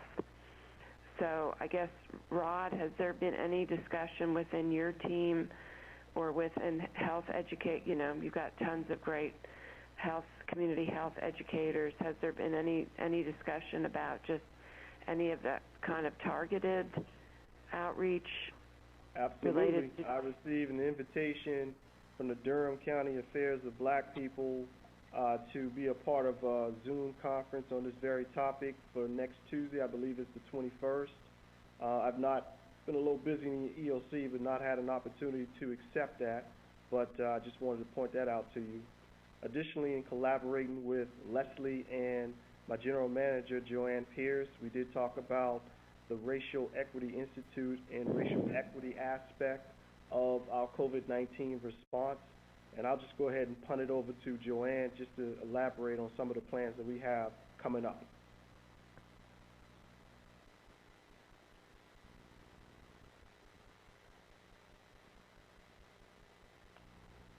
Thank you. I'm here. I'm sorry about that. I was muted. Yes, this is Joanne Pierce, General Manager for Goal 2, Community Health and Wellbeing. Good evening to the Board of County Commissioners and to the County Manager. Yes, there have been conversations with partners around racial inequities and disproportionality regarding African Americans and COVID cases. And there are a few takeaways and potential next steps. Certainly, this is a crucial discussion to have, and when we are in a crisis of this magnitude, disproportionalities and inequities by race and ethnicity are more pronounced and compounded. Emergency planning that does not factor in health inequities can often create cascading sets of additional problems to solve. And while we know that anyone can contract the virus, we also know that the impacts on communities of color are proven to be more severe. People of color are disproportionately likely to be in low-paying or hourly wage jobs that make them unable to provide care or interrupt work. They're also more likely to have limited access to affordable health care, child care, and transportation. We've also discussed regarding the racial and ethnic disparities in health care and ways to address them. It is critically important that we have shared language and understanding of the problem we aim to solve. Decisions and solutions without an embedded race analysis, albeit well-intentioned, often produce negative consequences by race. And then just to share a couple of operational definitions, racial disparities are simply differences in the presence of disease, health outcomes, or access to health care between population groups. And racial inequities, on the other hand, are differences in outcomes that are not only unnecessary and avoidable, but in addition are unfair and unjust. So if our focus is to address unnecessary, avoidable, unfair, and unjust racial inequities, then the problem to solve is for racism. And it is possible. And because we are only as safe and healthy as those members of our community who are most at risk as a result of structural and systemic racism. And there was a question about what can be done now and ongoing. For this event, we must have, as we do, an approach that provides accurate information and advances practices and policies based in science, and that ensures compassionate and comprehensive essential services for those most vulnerable to exposure. It is also important that we embed racial equity principles as a strategy to mitigate in meaningful ways. And then what's required, tangible commitment to racial equity, willingness for us to unlearn and learn, and courage to make actionable steps to create a more just Durham. To be effective, racial equity work must occur across sectors and especially at the highest levels of our local government. And I'm reminded of Neely Fuller's quote, "If you do not understand race, what it is, and how it works, then everything you do will only confuse you." Thank you. Wow. Wow. Wow. Well, thank you, Joanne. Wow. If you just said all of that off the top of your head, I'm completely blown away. Because you were just kind of, you know, I don't know if you were already prepared, but thank you so much for everything that you just shared with us. So it sounds like you all are working on this issue, which is great to hear. If you all can just posted on this and how we might be able to support anything that you're doing around this in the community. And I guess also related to just other vulnerable communities, thinking of our refugee community, immigrants, and our Latinx community, could you tell us a little bit about what types of efforts are happening in those other also vulnerable communities? Sure. This is Joanne Pierce again. In general, when we focus on those who are least likely to achieve positive outcomes, we improve opportunities and access and outcomes for everyone, regardless of race or ethnicity. And that includes everyone. So, Madam Chair, I just want to, and Joanne, I too want to weigh in on, I'm just really, really appreciate the conversation that you just had. Because I think it's so important that we address these issues. And the other thing that was present to me as you were speaking, and it's present across this country right now, that when this is over, the most vulnerable people will be Black and brown people, that we're talking about their health, but their health you can't improve their health if they don't have decent food and if they don't have any money. You have no money, you can't buy. It's expensive to eat well. It costs. So as we're looking at this ending, how will people be able to take care of themselves and even eat with any type of healthy food? And I know that Durham works hard to get healthy foods into homes, but it's going to magnify itself.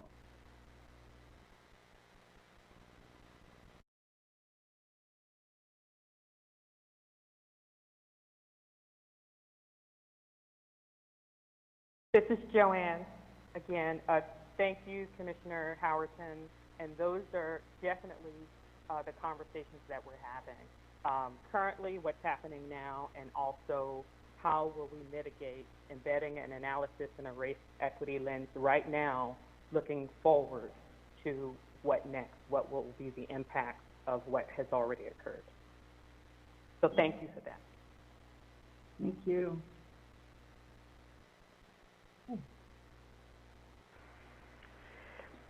So my other question was, Rod, I know Commissioner Recca was asking you about the long-term care facilities, and I know it's certainly concerning to see that we've got 3.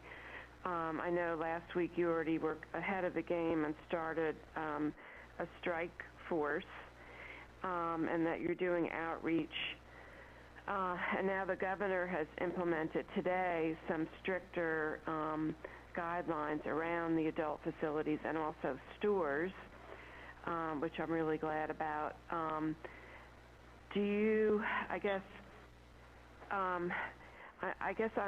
don't know if you had any thoughts of any other things that we could be doing, or that you needed more, if you felt like you have enough staff to do it, and also just related to congregate living in general. I know our special meeting we talked about just having protocols for any type of group living situation. And Leslie, you talked about how the EOC was going to try to pull something together for the hotel, just related to, best practices, temperature checks, and I mean, really even face coverings,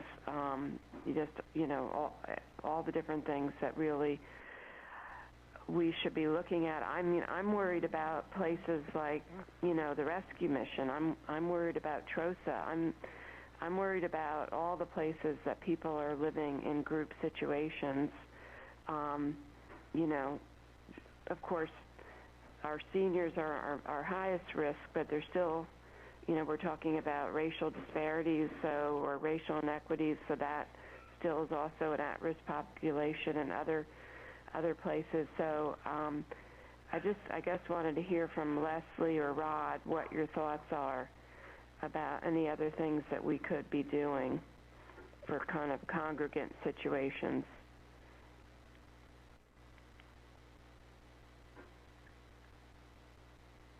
I think I'll go ahead and get started.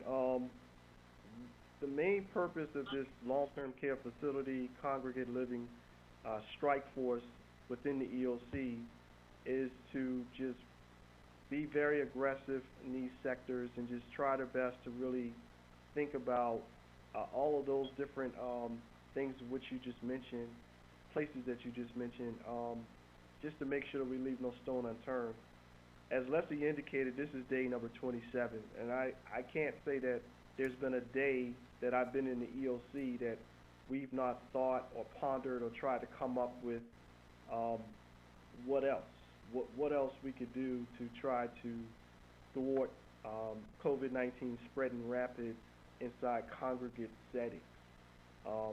When it comes to those areas that you just indicated, like the TROSAs and the rescue missions, I will say that they have their set of policies, their continuity of operations plans, and they're very thorough. But you just can't predict what might happen, because there's some long-term care facilities that we have talked to in the past, talked to recently, that literally had great plans of action, but things like workers who may work at a certain facility and moonlight at another. Those are the ways that COVID enters those well-kept facilities, and those are the kind of things that you just simply cannot account for. So we just, again, Madam Chair and others, we just do the very best that we can. We continue to synergize and bounce ideas off of each other. We have this EOC structure to make sure that we don't leave anything to chance. And we've done the very best we can collectively as a unit to try our best to not leave anything to chance. So I can't really think of anything else that we may not have thought about. Leslie, you're welcome to chime in. Sure, thanks, Rod. Specifically with regards to doing any types of screening, temperature screening, with urban ministries, and now having them moved over to the hotel. Before everyone was moved, they did have a temperature screening done at breakfast, and they went to the hotel with their screening paperwork showing that they were not symptomatic. The urban ministry staff has also implemented daily temperature checks on all the individuals that are staying at the hotel. Our homeless task force has been in touch with both families moving forward and also the rescue missions in an attempt to kind of work through these situations and work through those best practices to try and keep COVID from spreading.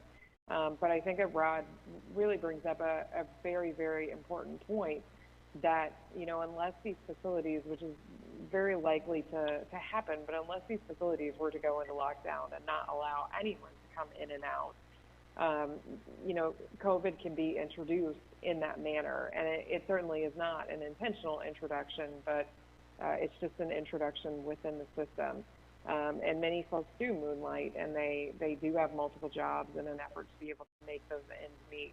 So really at this point, piggybacking on the stay-at-home orders that have been put in place and really providing the education to these locations.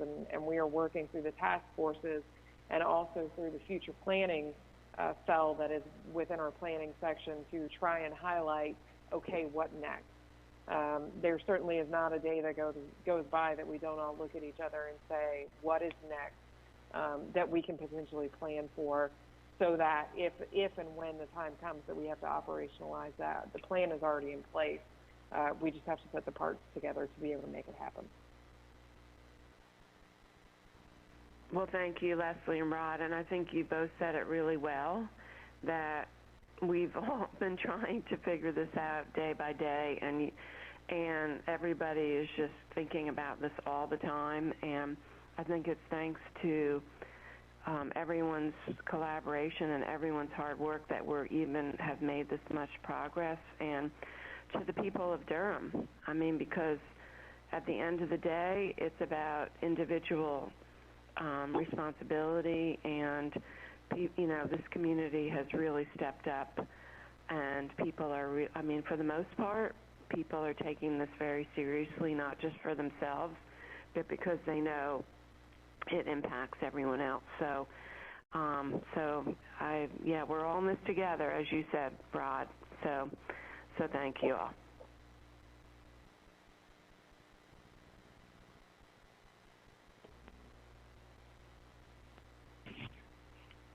So, Madam Chairman, if there are no more questions regarding this particular update, I'm perfectly ready to transition to our malware update.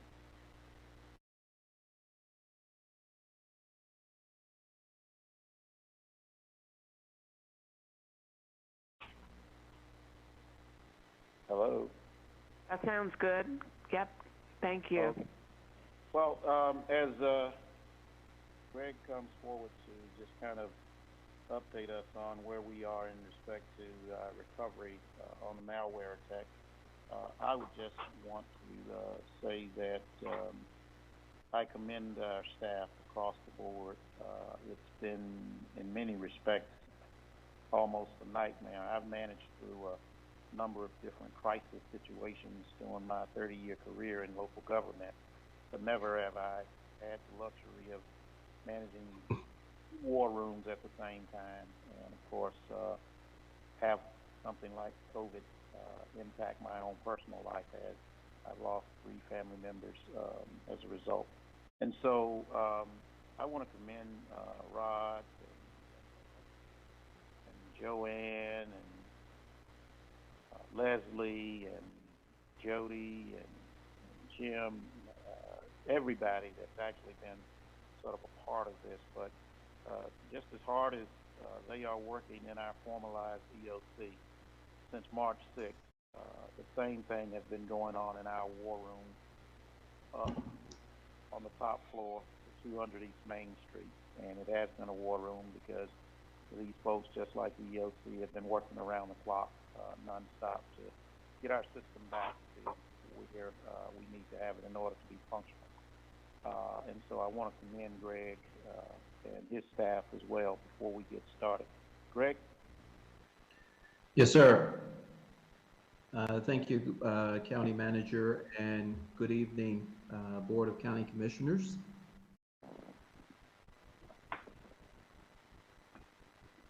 So what I want to do this evening is give you an update on where we are with our malware attack. We can go to the next slide.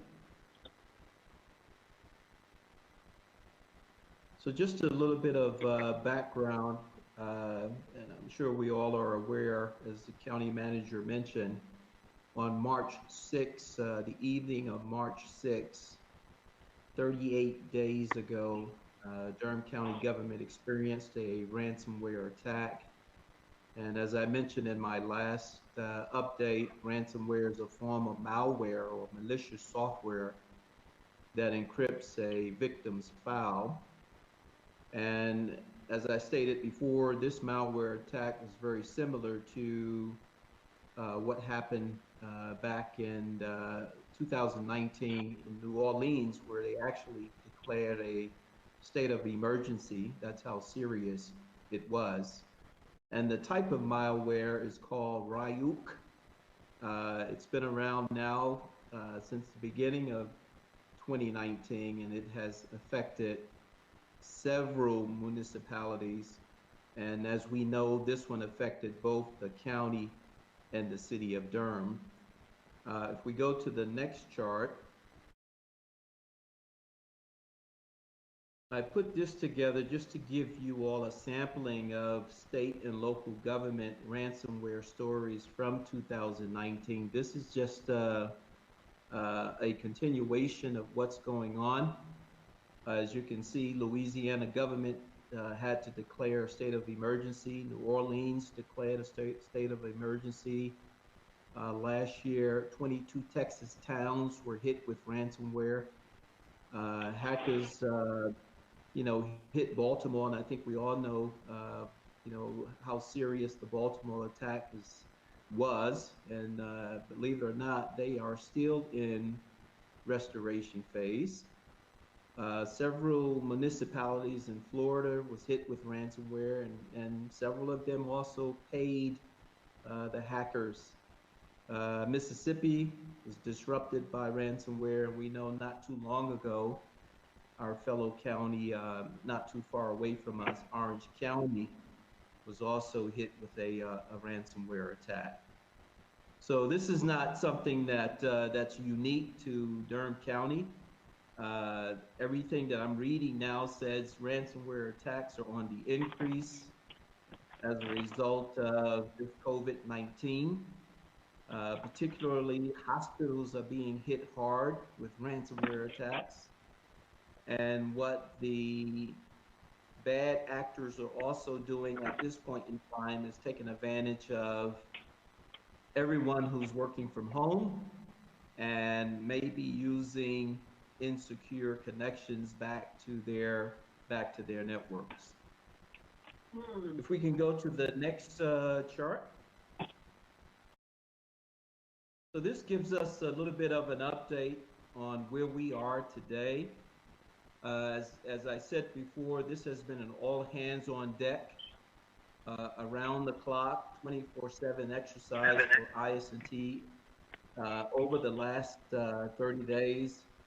And I really want to thank the team, the IT team, for their dedication and commitment to work around the clock to restore county systems. I've been very proud of the amount of work that we have been able to accomplish. I'm very proud of the team and what they've been able to do over the last 38 days. Many of these projects that we have accomplished, this would have taken 6 to 8 months to complete, and we've essentially have had to rebuild our entire infrastructure. So a big thank you to the team. I want to thank our partners, particularly emergency management. They were there on day one, helping us, and so a big thank you to Leslie for her support throughout this process. And I also want to thank the county manager and the Durham County leadership team, the general managers, the department heads, for their support throughout this fiasco and for their patience, most importantly, in working with us in restoring these systems. As I speak today, I can say that most of our critical public-facing systems have been restored. That includes with the Register of Deeds, tax, public health, DSS, budget, and human resources. Restoration of those public-facing systems, that has been our highest priority. And we're in a very good place today than we were 38 days ago. In addition, most of our communication systems have been restored. That includes our phones, our voicemail, our email systems, our employee portal. All of those systems are now up and running today. We've completed the the restoration, the cleaning of over 2,000 plus county laptops and desktops. Many of those systems, software are being restored on those systems as we speak.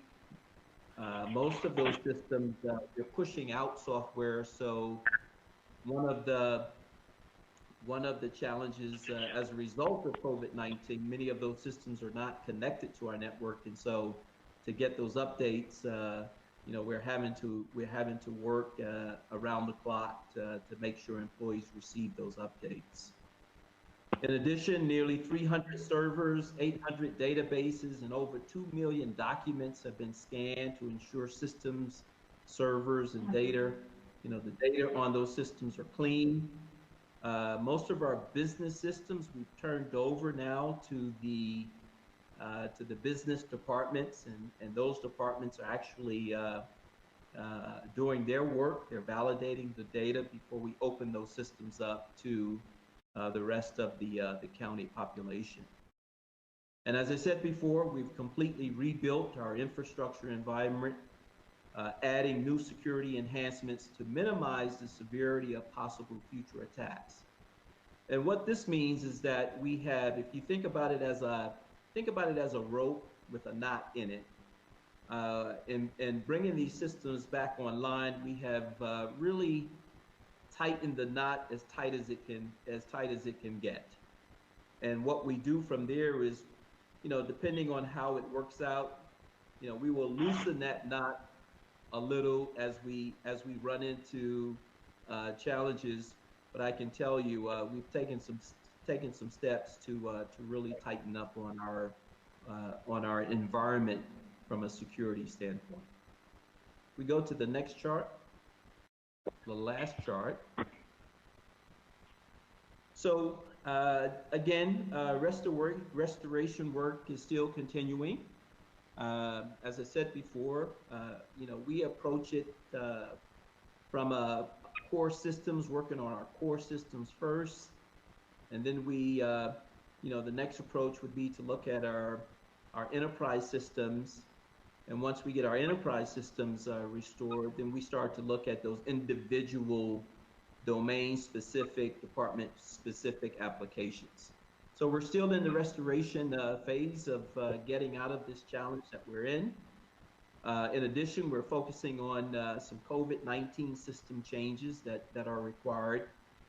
And lastly, we're providing tools to help employees and departments work remotely, efficiently and effectively. So I say that just to say we're not just doing restoration work. The other work within the county has to go on as well. And so we're certainly beginning to lift our heads up now and focus on some of that other work that has to take place. So that concludes the IS&T report out, and open to taking any questions that anyone may have.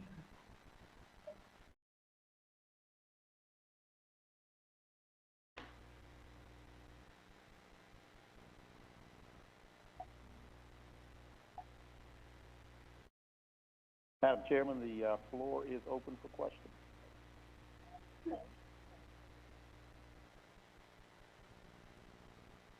Commissioner Howerton, did you have a question?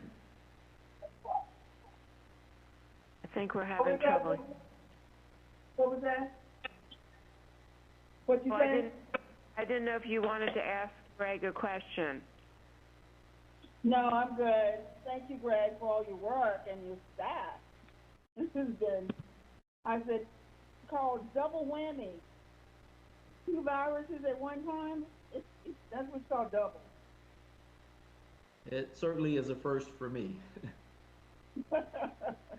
I saw you one day and you looked so exhausted. So my heart goes out to you and your staff. I came up and started, I took my computer up there, and everybody's been working so hard. I tell you, we're blessed to have all of you.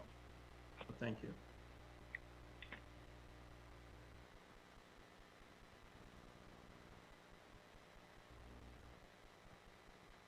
Okay, anyone else have any questions, comments? No question, just a comment. Same thing. Greg, thank you for all the work that you and your staff have put into this. I know you've done yeoman's work, and I want to let you know that I appreciate it, and thank you for all you've done to get the enterprise back in order. Thank you. Thank you, Commissioner Hill. Thank you.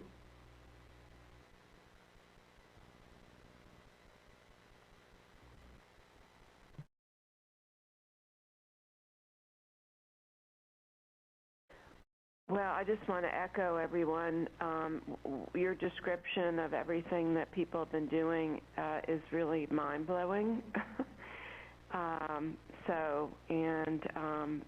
So thank you to everybody who's been working so hard.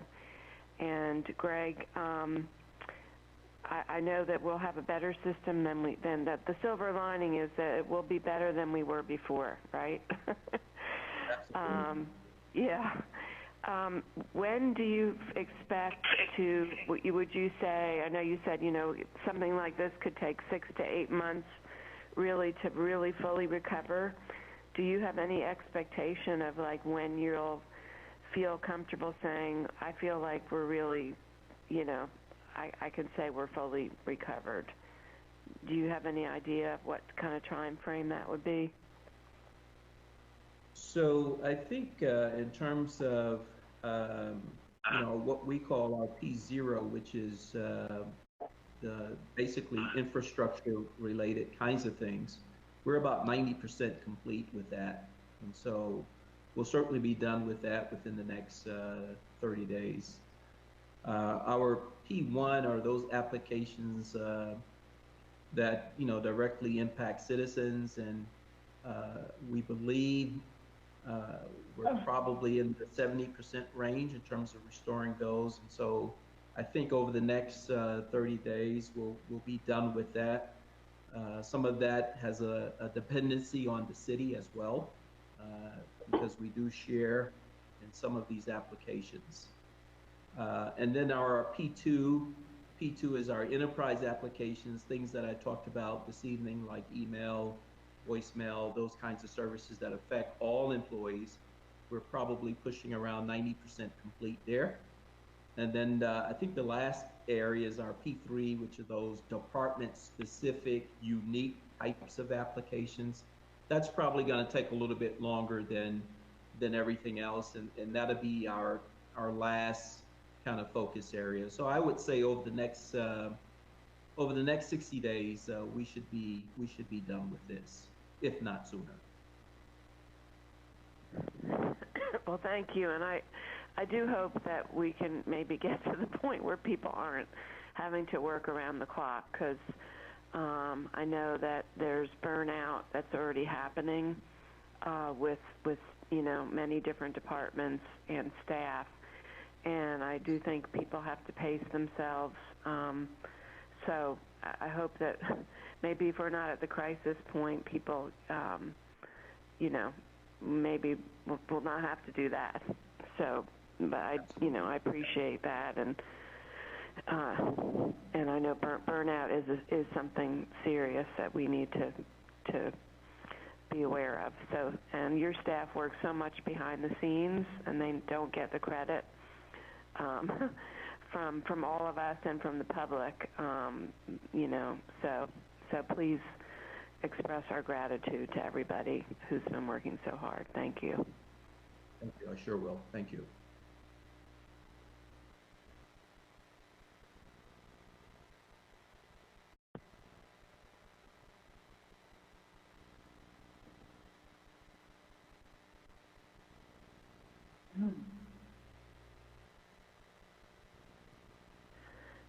Well, Mr. Manager, I think that might be, I guess that's the end of this part of our agenda.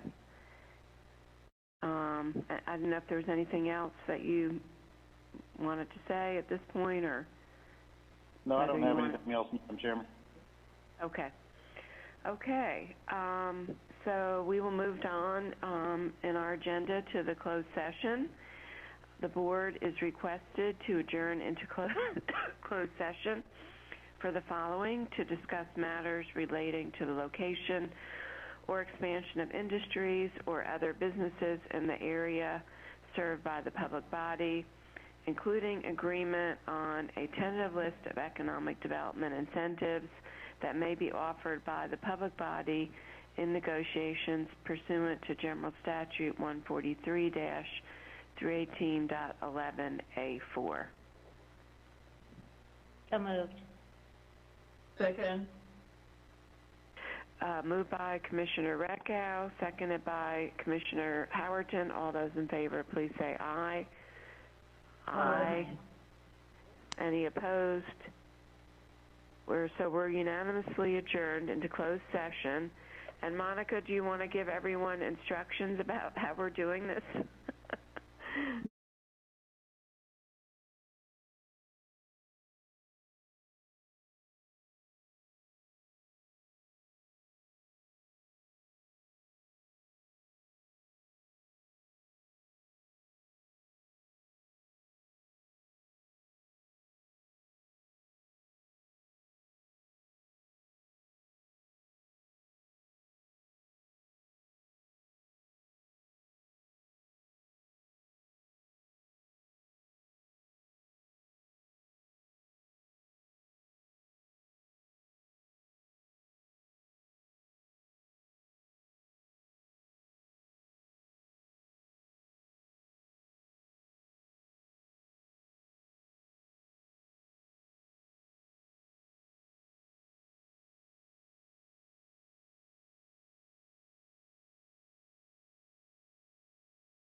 She should be logging back in. If not, we do have 4 commissioners on the line. We have 4? Yes. If we have 4, we can close. Roll with it. Yeah, we can close. Let's go with it. Commissioner, Chair Jacobs? there she go.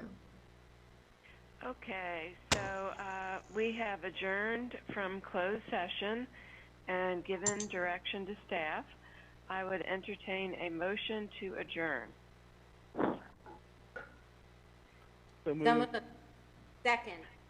Okay, moved by Commissioner Hill, seconded by Commissioner Reckow. All those in favor, please say aye. Aye. Any opposed? And we're unanimously adjourned. I'm a little concerned. I don't see. Okay, Commissioner Carter's saying she doesn't hear anything. Don't worry, we have 3. I think we have 3. Okay, between the 3 of us, we've got a quorum. Yeah, we I have don't a know. quorum. Okay, we have a quorum. I don't even know if Commissioner Howerton made it on, but Yeah, we can let her know. All right. Good Okay. night, everyone. Good night. Have a good night. Okay, bye. Good night. Bye-bye. Thank you, Monica and everyone.